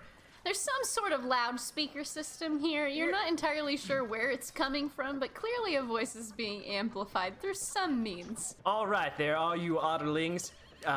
We are looking to get started with our Punkin Chunkin competition, so if all of our champions could come on down to the champions tent located on the southern part of the Trebuchet field. We're gonna get you set up with your teams. We're gonna get you set Right up with where the your trebuchets are outfits. aimed. And we are gonna get you set up for battle. So please, once again, calling all finalists to the champions tent. It's the big orange one, because you know, pumpkins. And then it goes and cuts off. Thank you, Darren. But yeah, if you could come on down to the Punkin Chunkin tent, I'd really appreciate it. We're beginning in 15 minutes. Thank you. Thank you, 15. Thank you. There's a collective thank you 15. Thank you, 15. The entire carnival just in unison. At this festival, man. So you guys begin heading on over towards the champions tent. You guys can see there is a little bit of a crowd gathering around it. It looks like the terrible band from before has now moved over here, and you can see they're just outside of the champions tent playing a little ditty. You guys walk on in, and you can see there is Dell in there, Charlie's in there, Winnie, Ronnie, as well as some other fine Please folks. tell me this isn't the music from Shrek. It's not the music from Shrek. It's not the music from Shrek. You think you recognize the music, but it's hard to tell from what. It does send a cold shiver down your spine as you Oh, it's that. Oh God. as you hear it, but it's mildly inspiring. And yeah, as you get closer to the tent, you see further in the back the owners of the Laughing Otter Inn, Ronnie and Winnie Medina, are huddled excitedly. They have like a paper laid out on the floor, and it seems as if they're going over schematics. Dell sort of huddled in a corner, twirling her lanyard around her finger. Charlie Peachtree sitting down. You see the half-orc that you saw earlier in the day when you were sort of first introduced to the lanyards. She's just sort of sitting there looking around a little bit confused and out of place. And there is also a smaller gnome sort of bustling around the tent, doing various stretches and warm-ups, and seems incredibly amped, like maybe like 4 cups of Java deep at this point. Oh no, we can't compete with Pause. That's too much. You can also That see crackhead energy. there is He's like, Octane. a very handsome-looking tiefling with a top hat and a sash, who, Jin, you recognize as the mayor of Lake Otterling. He says, welcome, champions. I appreciate you all making it here in time for our pumpkin chunkin competition. Now, here's how things are going to settle up.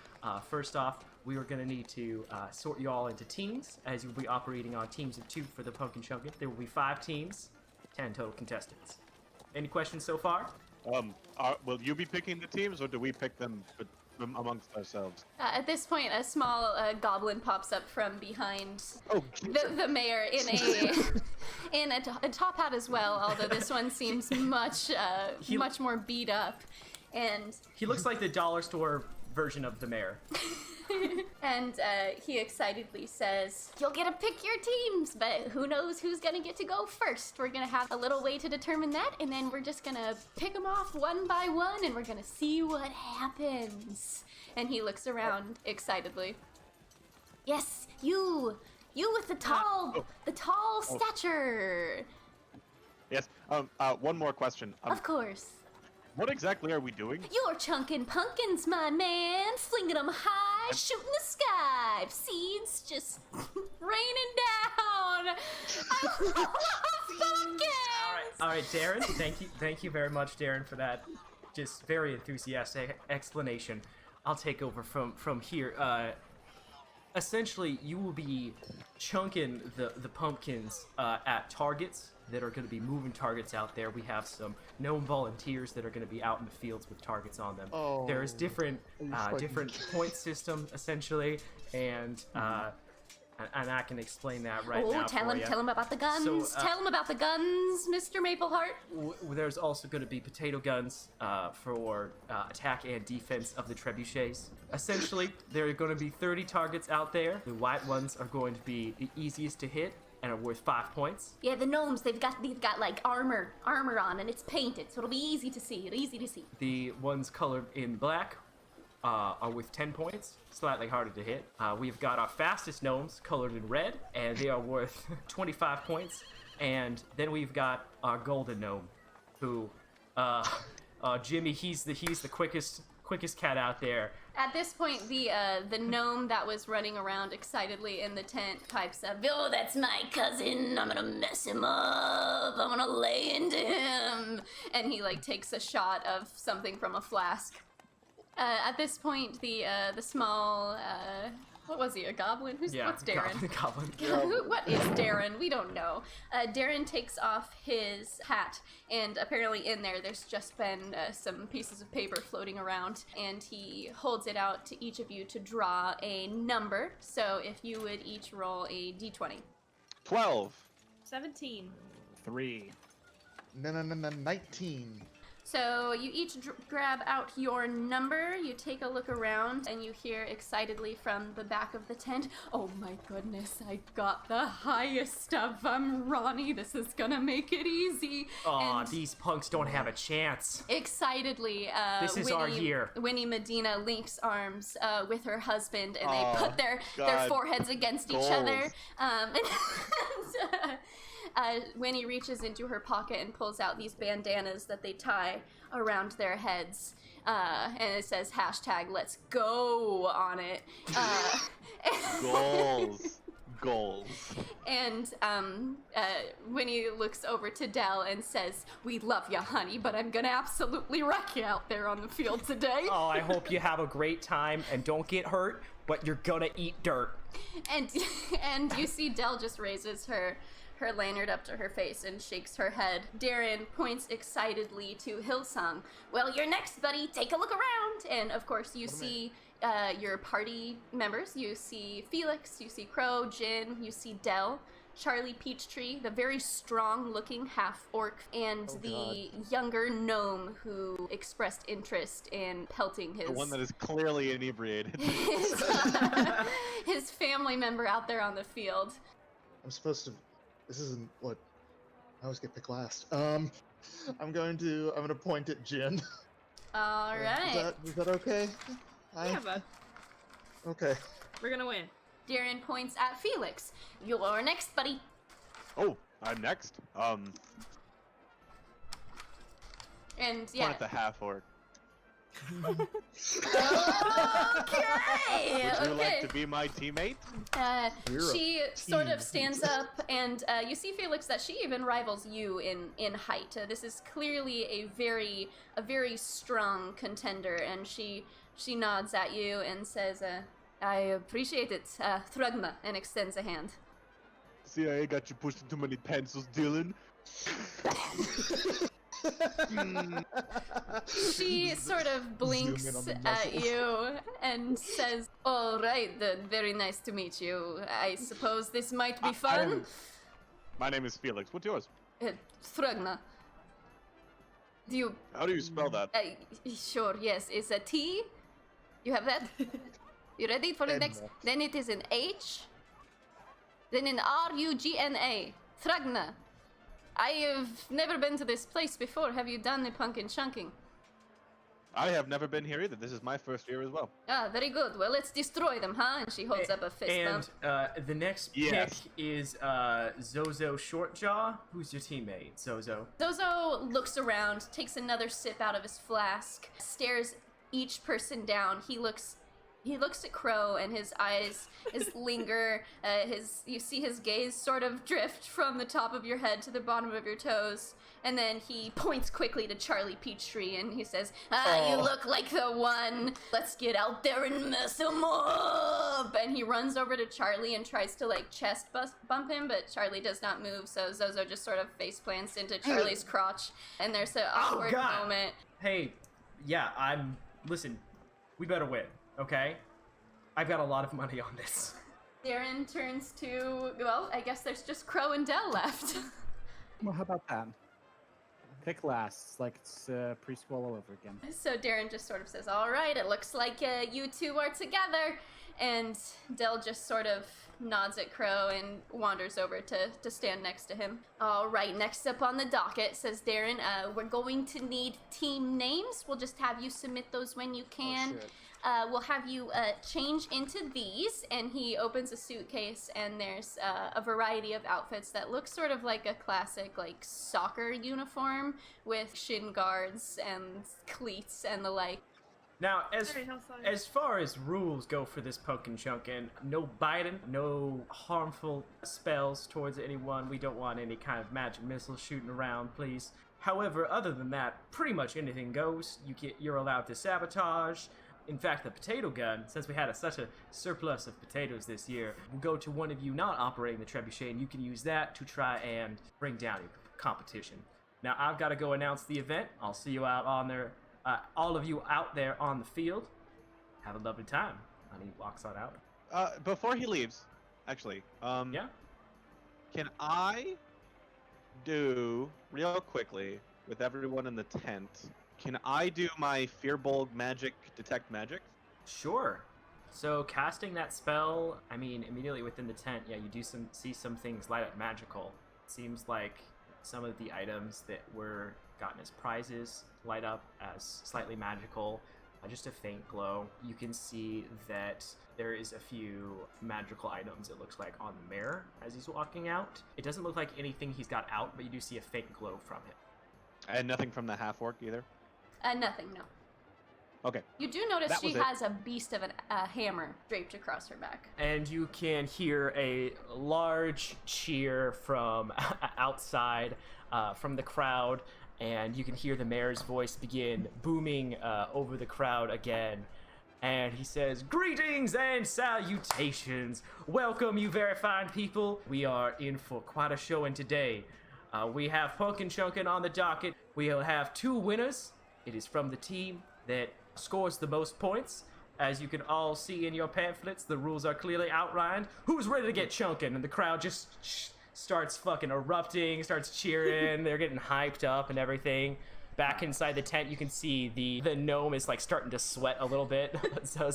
A young tiefling hurries in with a headset and says, all right, we're here to take the team names. Let's see here. You two. And she points to Hillsong and Jin. First off, I would like to think, and you're welcome to say no on this, Emma. I would like to think Hillsong's uniform is much too small and Jin's is much too large. Absolutely.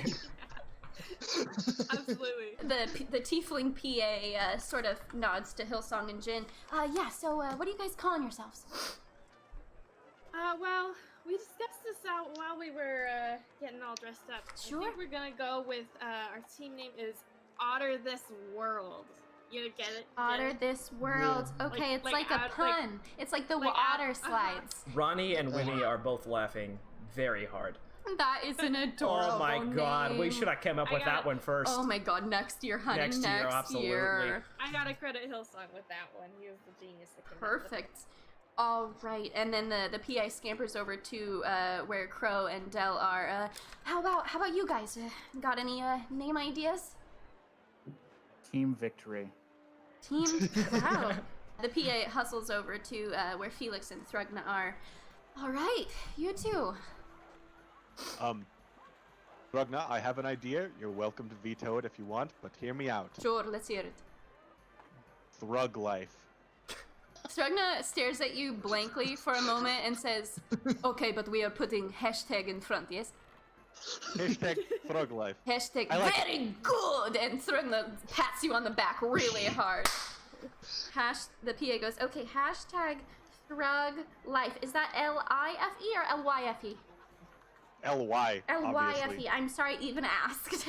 She then hustles over to the remaining teams and starts chatting with them. Shortly after, another PA returns and is like, all right, is everybody ready? We'll get ready to lead you out on the field if everyone's set to go. Oh, yeah, and Jin's continually just cuffing her, like, making sure. As you all are led out of the tent, you can see there is a flag that matches your team's color on the trebuchet. You all go over to it. You can see there is it looks like a spot where you can climb up on top of the trebuchet, where there is a mount for the potato gun. And then there is a spot where there is a large group of pumpkins. It seems like each team has their own specific set of pumpkins, and there's a spot to launch them from as well. So everyone takes their positions. Are you guys specifically, like, one of you going to be chunkin, one of you going to be Pumpkin? Pumpkin? Okay, I actually got a coin for this. Yeah, I was gonna say, flip a coin. You call it, though. No, you call. Tails. Okay. I flip it. Take I it, assume flip it it's over. It's heads? heads. It lands on heads. Because it's always heads. I'll do the trebuchet, I guess. Lovely. I can handle the potatoes. All right, Crow, are you gonna handle the launching of the trebuchets or the potato gun? I think I'm gonna do the potato gun. Okay. Okay. Cool with Felix? that. So, Dungeon Masters, can I decipher that the actual, like, the trebuchet part of it would be more like a strength-based thing versus the potato gun, which would be more dex-based thing? Yes. As a large Fearbolg with powerful build, would that make it any easier to lift the pumpkins? Almost certainly. I'll turn to Thrugna. What do you feel most comfortable doing? I honestly really like guns. I killed many Do men. you? All Then with potatoes. Would you like to do the potato gun shooting then? Certainly. All right, I will handle the pumpkin. All right. Thrugna climbs up into your guys' trebuchet where the gun is mounted, and she gets into position supernaturally, cocks the gun, hashtag Thrug life, and then Hashtag? looks back down the scope of the potato gun because there's scopes on them. Of course there are. Why wouldn't there be? Crow, yes. 2 questions. Number 1, are these trebuchets made out of wood? Yes. Oh no. How far away are they? Like, how far are they spaced apart from one another? They're about 20 feet They're apart from each 25. other. Excellent. That's all I had. Carry on. And You burn down a fucking trebuchet. you guys hear a large cheer from the crowd, and you can see there about a couple 100 feet in front of the trebuchets is essentially the edge of the forest. And as this cheer rings out, you can see a sea of white, and then black, and then red, and then one golden gnome begins running out of the forest towards the trebuchets. They're all wearing a really interesting looking set of like wooden armor that's painted. Some of them have words painted on it. They've been able to customize these clearly, and they look pumped. You see out of the corner of your eye the gnome who's on Charlie's team is just salivating. They're ready. They're ready for this. And let the competition begin! And there's a large burst of fireworks or some sort of explosions that go off behind you guys. At this point, several things are going to happen at once. First, everyone gets a turn that's just going to happen simultaneously, and after that, we will roll for some form of initiative. So we will start with Crow and Del. Crow, the second that cannon blasts to signal the start of punkin chunkin, Del leaps off of the trebuchet, and you see her start sprinting towards Zozo and Charlie's team. You guys can also see Zozo is launching the catapults, Charlie's on the potato gun. 3 teams with the 4 of us on it. Yeah. And there's 2 other teams. There's Zozo and Charlie's team, and then 1 other team. Yeah, there's Ronnie and Winnie's. Yeah. Excellent. I would like to cast Firebolt at Zozo and Charlie's trebuchet. Okay. All right, go ahead and make an attack roll. Del is also running towards this trebuchet. I shout, this is utterly ridiculous. Shit. Okay, so that's a 6 plus 5, so that's 11. So an 11, you launch a firebolt over. It explodes off of the side of the trebuchet and immediately goes out. It doesn't look like you landed a good enough hit for it to really catch fire or anything like that. But you do see, as this happened, Del looks over her shoulder with a giant grin. And at the same time, who's next? Felix and Thrugna. Felix, what would you like to do on your first turn? I'm gonna grab my holy symbol to Mistra. I'm gonna do a little quick prayer, and I say, for a good cause. And I'm gonna cast Blessed on myself and Thrugna. Alright. As you do this, Thrugna gets an extra d4 on her attack roll. Oh my god. Thrugna turns the potato gun, starts screaming and firing this thing. As you guys can see, it's launching whole cooked potatoes, and it flies over and just absolutely destroys Ronnie, who's about to launch his pumpkin. Just boom! Oh my It's just god, this Ronnie! explosion of potatoes, and it looks like that knocks him over to the ground. Distracted by this, Winnie hops off the trebuchet to help Ronnie scrape mashed potatoes out of his eyes. Zozo and Charlie are essentially a little bit stunned by the incoming fireball that almost slammed into them.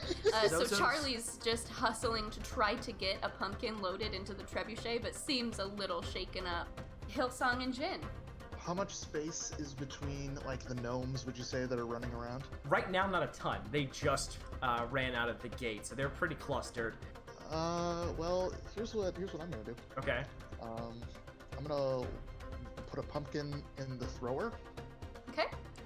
and I'm going to touch my staff to it and use Druidcraft to try and get that pumpkin as large as Oh my humanly god. possible. Don't need to Okay. aim well. I would say go ahead and make a spellcasting check. Okay. That's a 6 with a nat 1.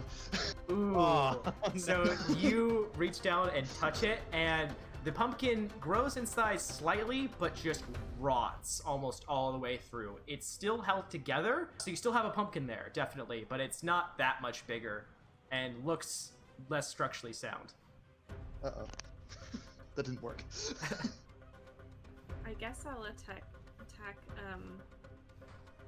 Adele's parents' trebuchet? Sure. So you look over and you see the Medina. Ronnie Medina is dramatically splayed across the ground. Winnie Medina is scooping into his nose with her fingers to try to get mashed potatoes out of them, and they're not even paying attention to their trebuchet. Oh, we can't choke like we did last year. Okay, is there like a structural beam that I can You mean the arm of the actual catapult? There is a spot where you'll see where two pieces attach, where you think if you get some potato in there, you might be able to gunk up the system. Mechanism. Yeah. Yeah.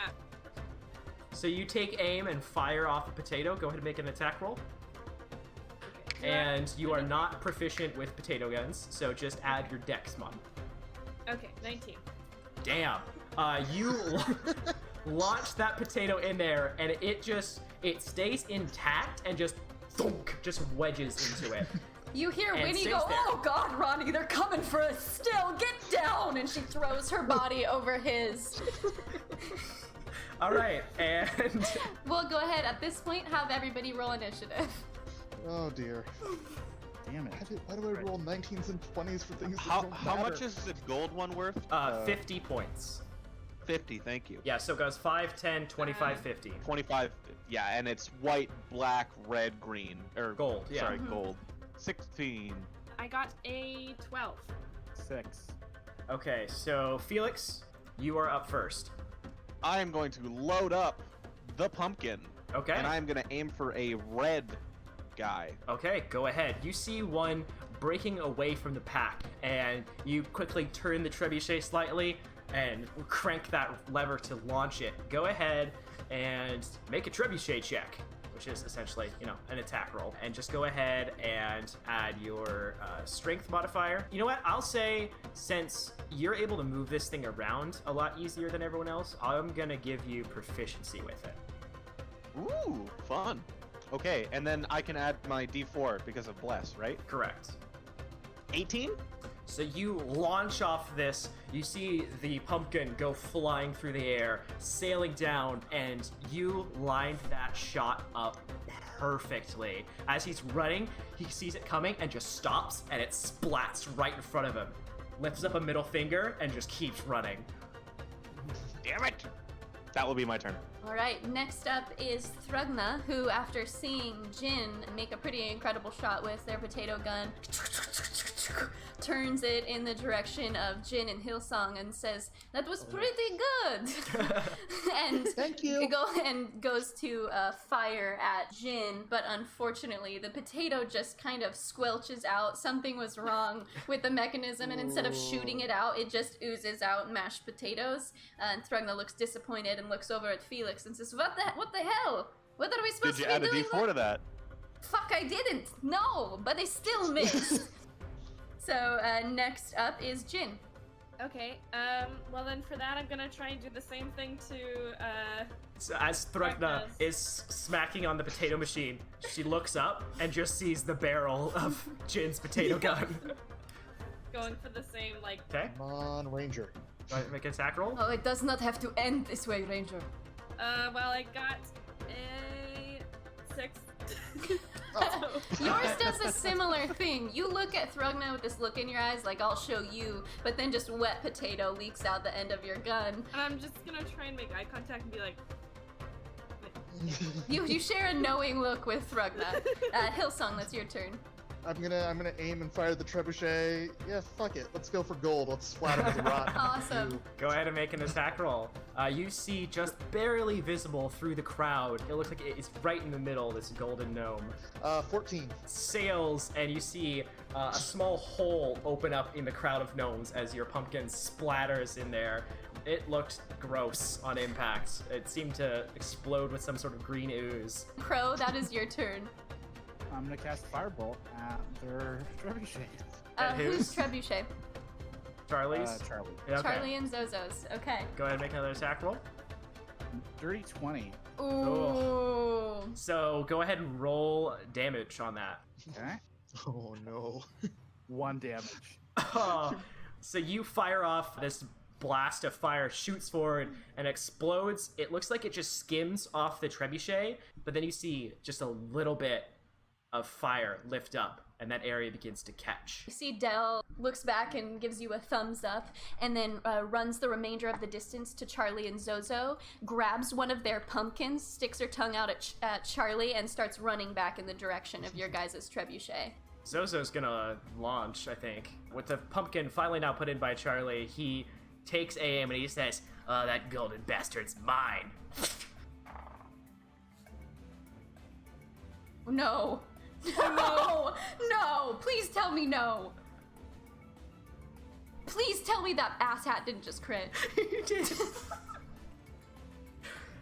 He launches it, and it just explodes right on the head of the golden gnome, whose head whips back, and he just drops to the ground. There is a huge cheer from the crowd, and they just go insane. Zozo starts screaming. You can hear the mayor go, and we've already hit the golden gnome in the second round. So at the same time, you see Winnie Medina finally leave Ronnie, who still is lying dramatically on the ground, complaining about potatoes in his eyes. She hops into the seat of her gun, turns, and is going to fire it at Crow. And it absolutely misses.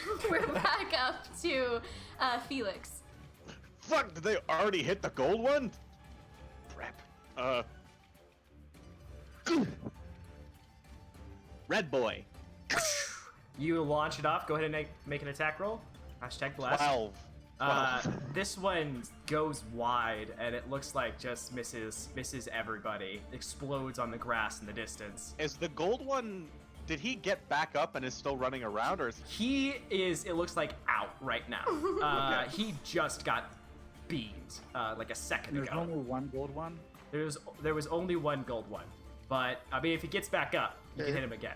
Felix, after you go, Thrugna looks at you, looks back at the gun that's mounted to the trebuchet, reaches up and grabs it, and with a great crack, rips the gun off of the trebuchet, adjusts it in her arms, starts walking towards Jin and Hillsong, gets within close range, and fires point blank at Hillsong. And that's a +4 with someone. bless. Oh no! Oh yeah, she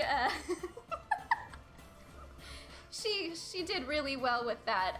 Hillsong, from your point of view, there's a lot going on. You turn around, you're looking down the barrel of a potato gun, and then there's just the smell of garlic and potatoes Oh no. everywhere. And your face is covered. It's in your nose, it's in your mouth, it's in your eyes, it's in your ears, it's in your pores. Thrugna looks back towards Felix and says, I just don't like being tied down. And she recocks her weapon. good for you? He still pointed at me? Jin, that's your turn. Is there a way to, like, bean Thrugna from where I am, or do I also have to rip my gun off of the trebuchet? You can if you want to, but yeah, you can definitely hit her from where you're at. Your gun's on enough of a swivel that you can go over there. Yeah, I guess I'm gonna try and hit her in the face. Perfect, See if I alright. can get her to be distracted. Go ahead and make an attack roll. That is my kind of woman, though. I got a dirty 20. Oh, beautiful. So as she's aimed at Hillsong to kind of put him out of his misery, your shot comes sailing in and explodes off the side of her head. Really, you just kind of hit her right in the ear, and she drops her potato gun and is just like trying to scoop it out of there. She reaches a hand up and pulls a little bit out of her mouth and looks at you and says, it's honestly pretty good. Very well seasoned. And Hillsong, that's your turn. You're gonna have disadvantage as there is potato just in you. Unless you remove spend the an action. potatoes first. Yeah, to get rid of it. I am. Nope. We've already lost time. I'm gonna blind fire. Okay. Go. Ooh, that is 4 on the dice, and that is a 6 total. Okay. Woohoo. So you blindly pull it back, launch it, and the rest of you guys can see, and it sails way over every single gnome and crashes into the woods in the distance. The garlic powder, it burns! Ah! And Crow, that is your turn. Are we allowed to operate both our potato guns and our trebuchets? Yeah, you Yeah. can do kind of whatever. Would I have time to like grab and fire a pumpkin and then be done with that by the time that Dell gets back with her stolen pumpkin? Yeah. Okay, I'm gonna target a. And it's at this point that you can see the golden gnome start to stand back up. It looks a little disoriented at the moment, but Oh, fuck it. I'll go for the gold one then. okay. 7. The golden one is not moving, but you still miss by about 10 or 15 feet. But it's at this time that you see Dell has made it back to your trebuchet with a stolen pumpkin, which she chucks up to you and says, "Fire it!" Let's see. I think I'm gonna aim for the red one. 18. All right, you fire off, and it sails just by one and barely misses. Next up, you see Charlie kind of patting on the trebuchet where a fire is starting to rise on their contraption, and Zozo, with just a look in their eye unlike anything else, starts rushing out onto the field with the rest of the gnomes. Felix, that'll be your turn. Fire. Red boy again. Okay. 22. All right, so you launch that off, and the same red one that flipped you off and was running before, you just bean in the side of the head. The pumpkin explodes, and you hear, another cheer from the crowd, and it says, "And we have a second team on the board now." 25 points for team... Hashtag thug life. Hashtag thug leaf? Thug life. Thug life. At this point, Rugna is still working on getting potatoes off of her face after being shot at pretty close range with one. Jin, that'll be your turn. Quick question. Yeah. Are these potato guns considered a light weapon or a heavy weapon? They're lightish. I would And say she- light. These are like she- PVC pipe potato guns. She dropped hers. Yeah, she dropped hers when you shot her. Okay, can I scramble down and pick it up? Yeah. Cool. Yeah, because I'm a dual wielder, so technically. Perfect. All right, you hop down, and while Thrugna is distracted, you grab her gun. Cool. So yeah, you can, if you'd like, you could fire your dual potato guns. Okay. I'm gonna go ahead and fire one at Charlie and Zozo's trebuchet and that gear mechanism to try and muck it up. Sure. Okay. As like a Chris? bonus action, I can. Yeah. All it says on D&D Beyond is that I can use a bonus action when I'm 2-weapon fighting. Exactly. You are currently 2-weapon fighting. You have 2 weapons. You can fire one with your action and then one with your bonus action. Sick. Okay, so I'm gonna fire one at Charlie, Peachtree, and Zozo's. Rolled a 19 plus 19. 3, so that's a 22. All right. So yeah, you gunk up Charlie and Zozo's machinery quite bad as that hit lands true. Then for my bonus action, I'm gonna try and disable Hillsong and Thrugna's. Hillsong's on your team. Felix and Thrugna's. Felix, so sorry, Hillsong. Felix and Thrugna. 24. 18 Wow, nice. plus 3. That hits as well, as your machine now is full of potatoes. Hillsong, it's your turn.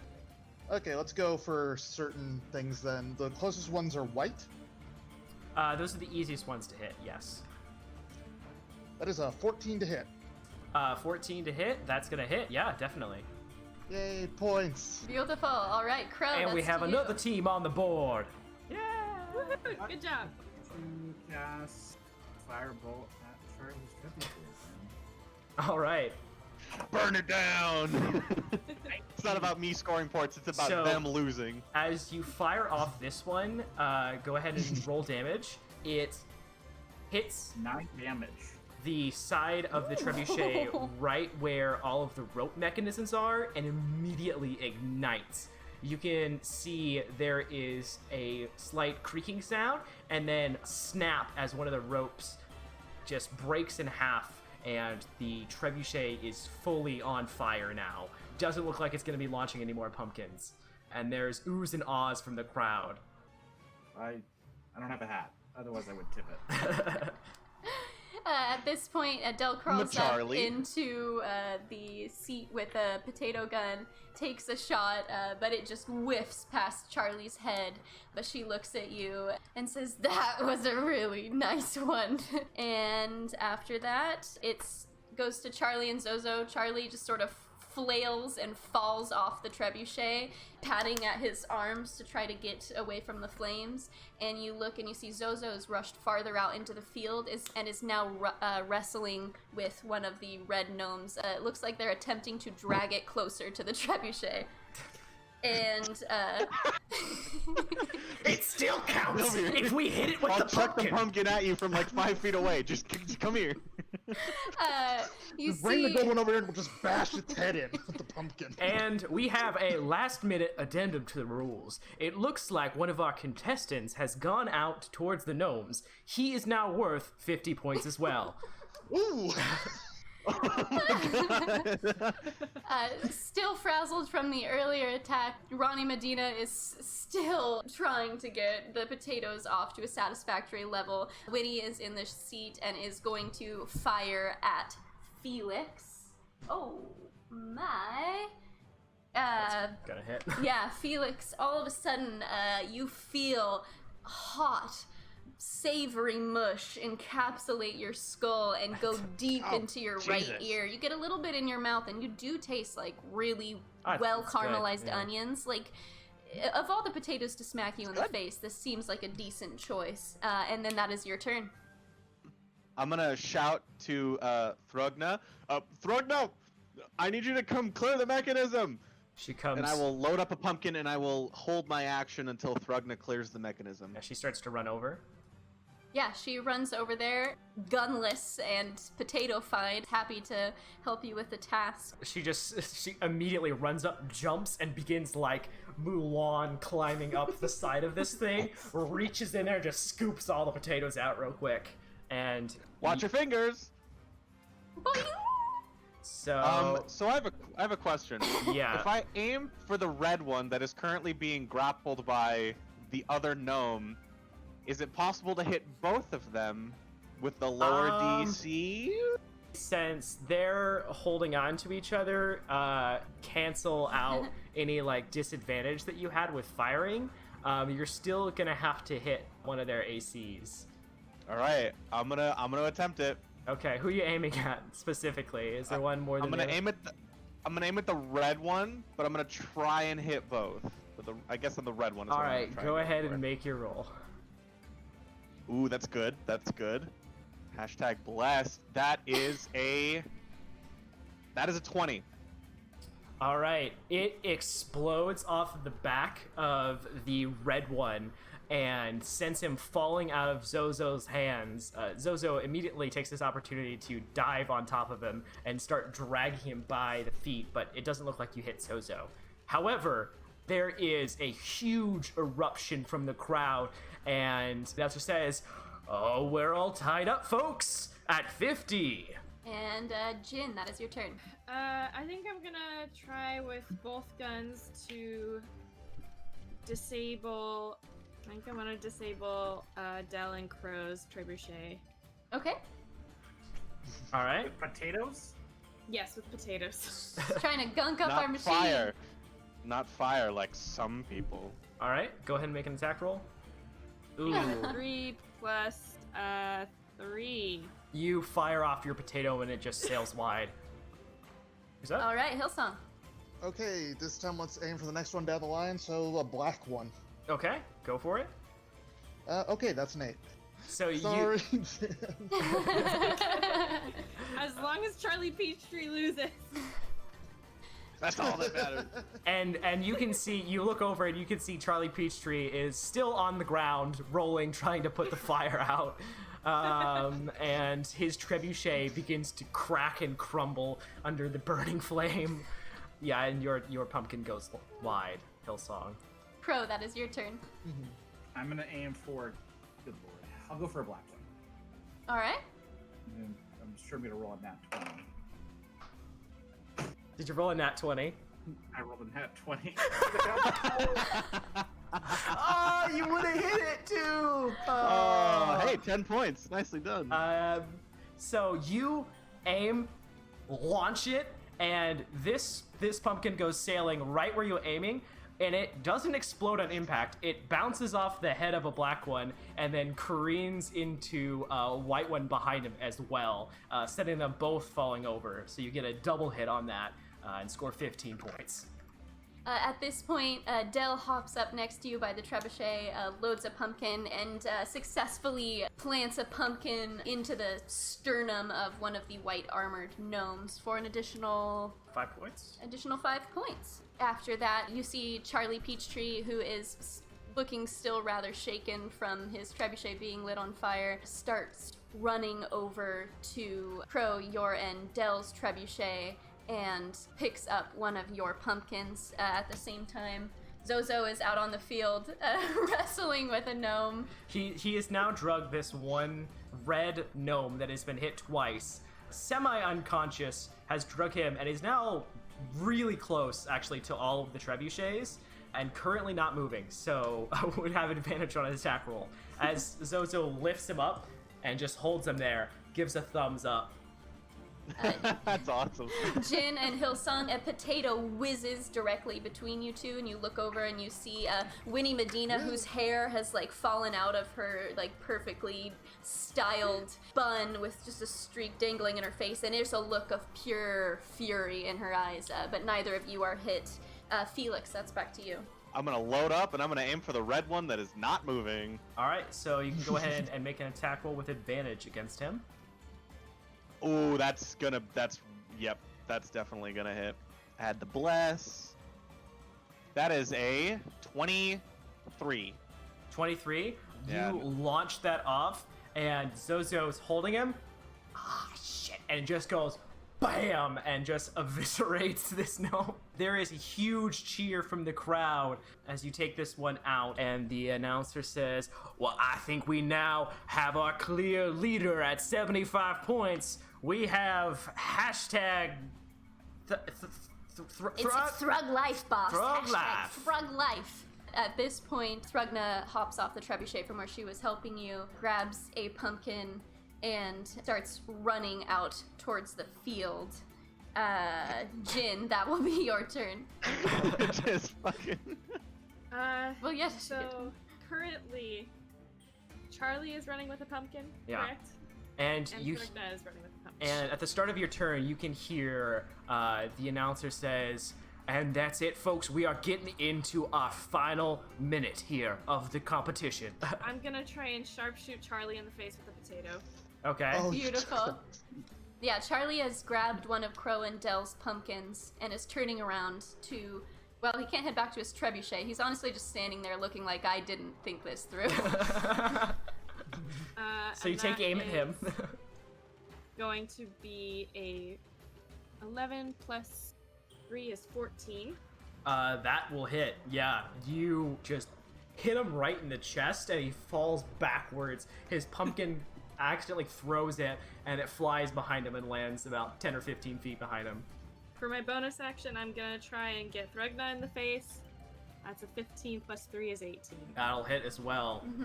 Thrugna is currently just running out into the field and just boof at the back of the head, falls onto the ground. Seems like you temporarily stunned her as well. I look at Hillsong and give him a thumbs up. And that is Hillsong's turn. How close are we to the lake?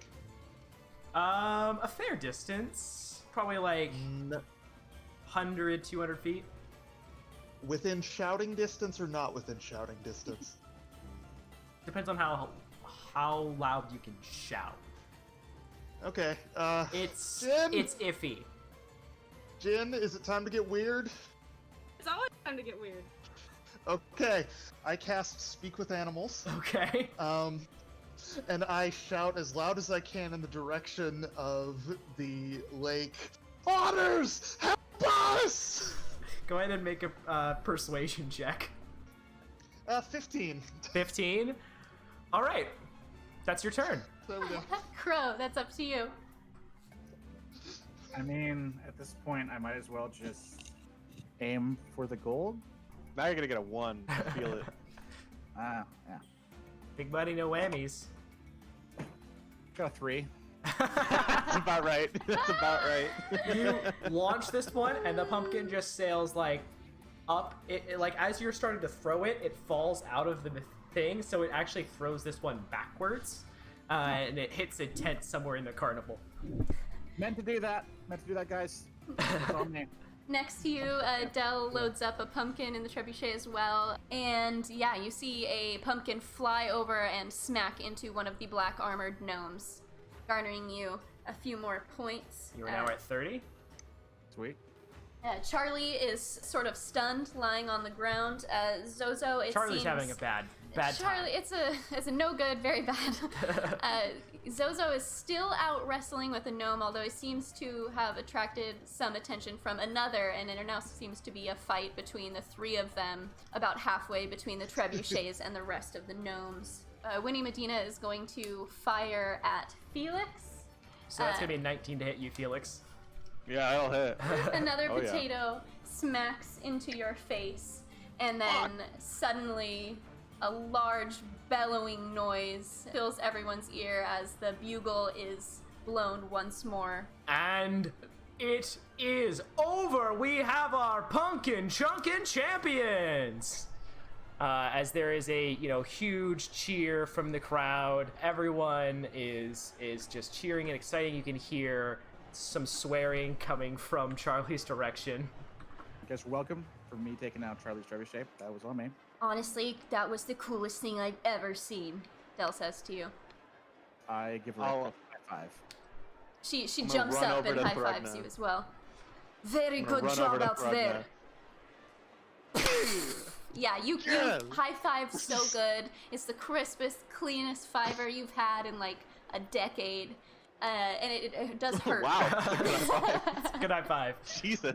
And We did it. there is a large crowd of people that come over and hoist you up and just begin like With God. a mighty surfing you. groan. Hoist you and Thrugna into the hoist air. Thrugna up as well and begin cheering and chanting and carrying you guys, it seems like, to the lake.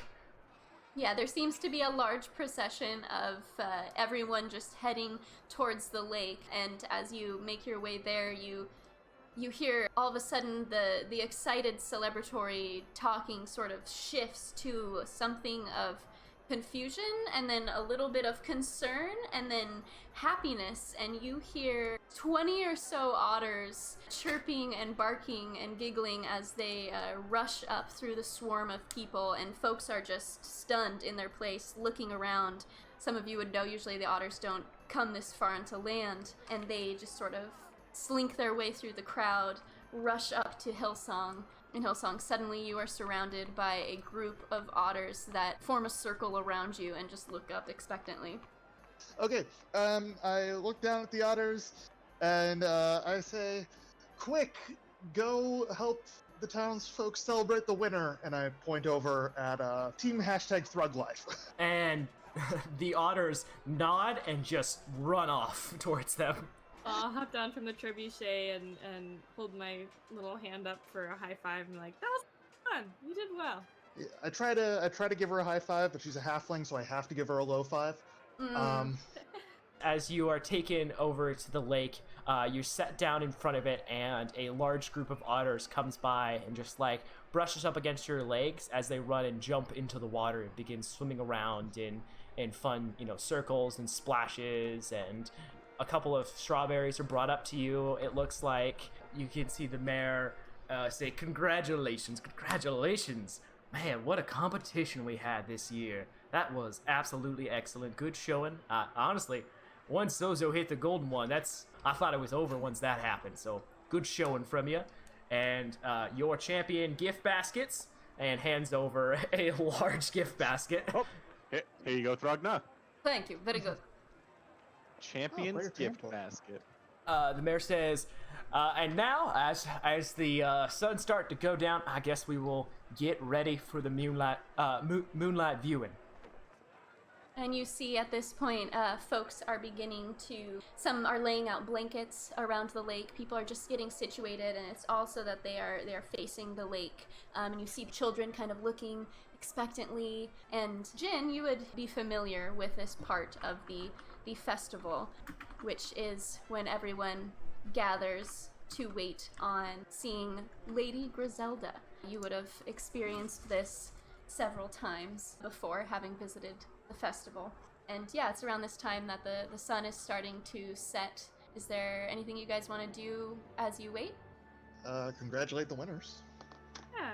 Yeah, so you guys are all in a small group. You've managed to get your way to like the edge of the crowd where you guys can have some nice space to yourselves at the edge of the lake.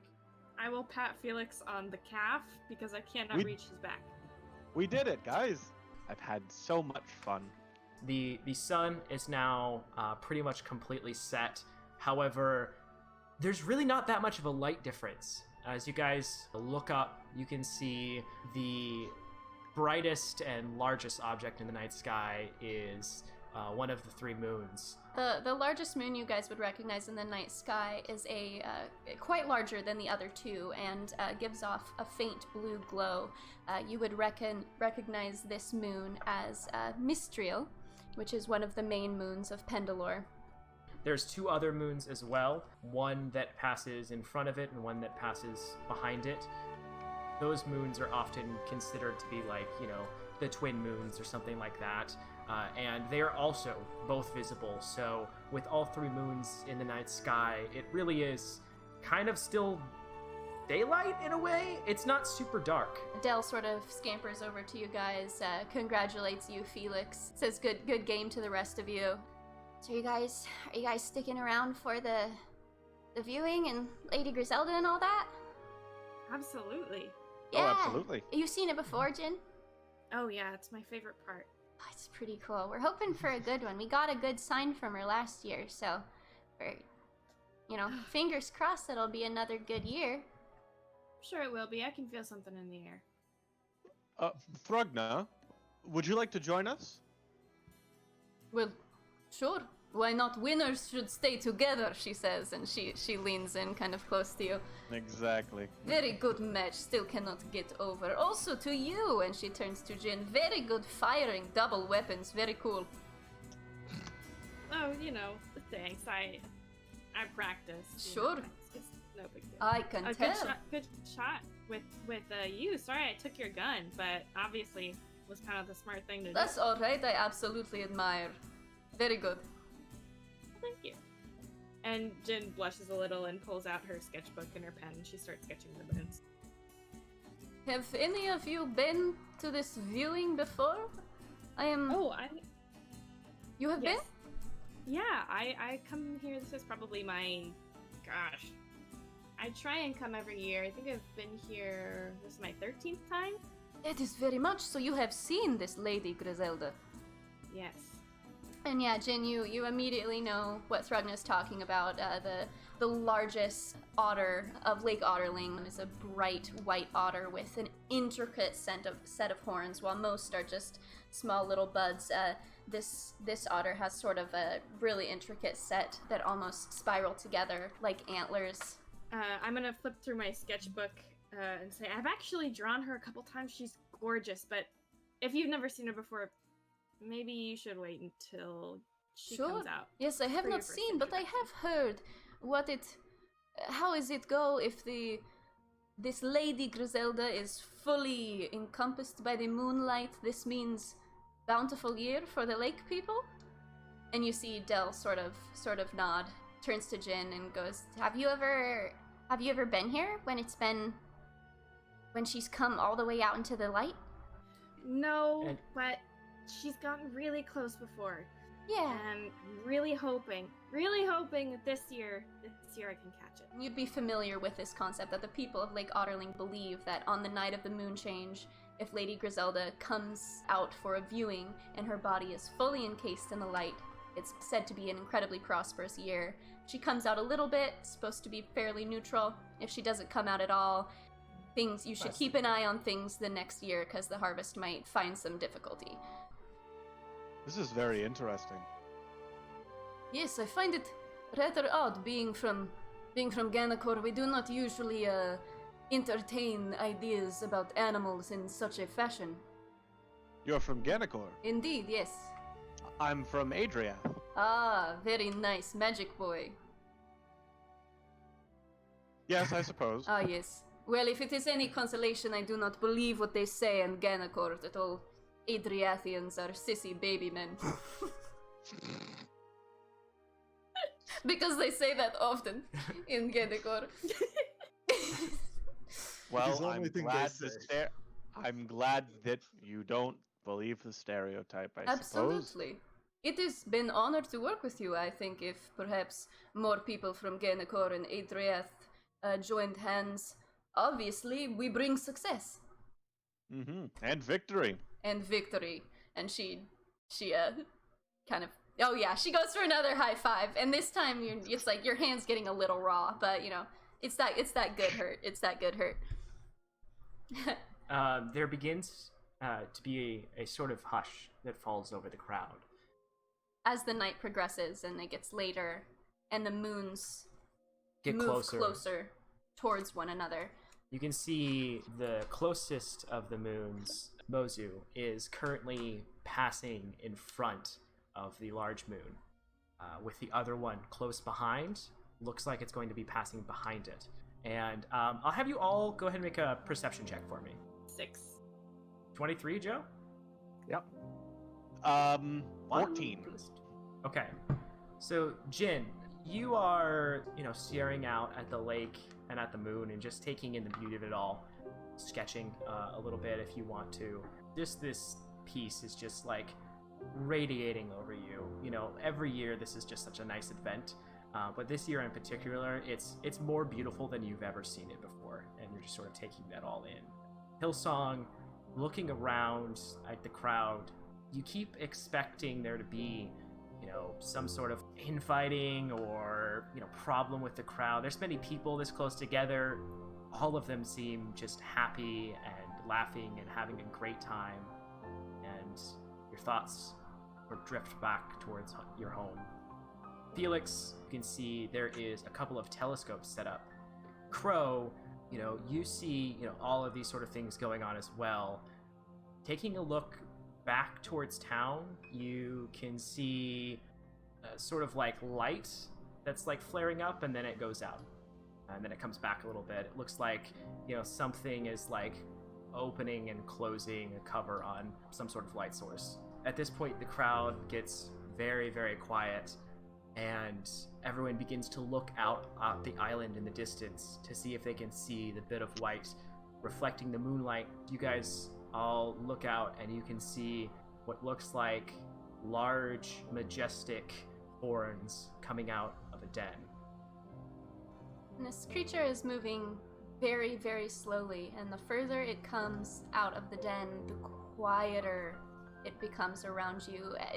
If you look around, everyone, particularly the natives to Lake Otterling, are absolutely riveted and just staring as this bright white creature begins to poke its head out from a den on the island in the lake. While this happens, other otters poke their heads out of the water and look to the island as well, and everyone's attention is just focused on this Lady Griselda and what will happen next. As she begins to inch her way out of the den, there is a extremely loud scream that echoes out over the crowd. You see a flash of movement as Lady Griselda dives back into her den, and there is all of a sudden a burst of commotion from the crowd as you heard the scream come from behind you. Crow, it sounded like it came from the direction that you were looking earlier. Folks around you guys are beginning to grow more agitated. Lady Griselda disappeared incredibly suddenly back into her den, and some folks are standing up, hoping that she will come back. Others are just looking around to try to see if anybody else has any idea. You see Dell is just slack-jawed, staring at the island, and then back and forth, trying to decipher if what she heard was real. I stand up. I look around very, very, very hazardly, and I say, "Something's wrong," and I take off running. All right. towards the sound. Felix goes sprinting I just off. go. I'll go after him. All right, you begin running as well. And just in case, I'm going to put my shield up. Okay. There's Catch that. several. As am other- I. There's several other people from the crowd who you can see begin looking very concerned and running off in the same direction as well.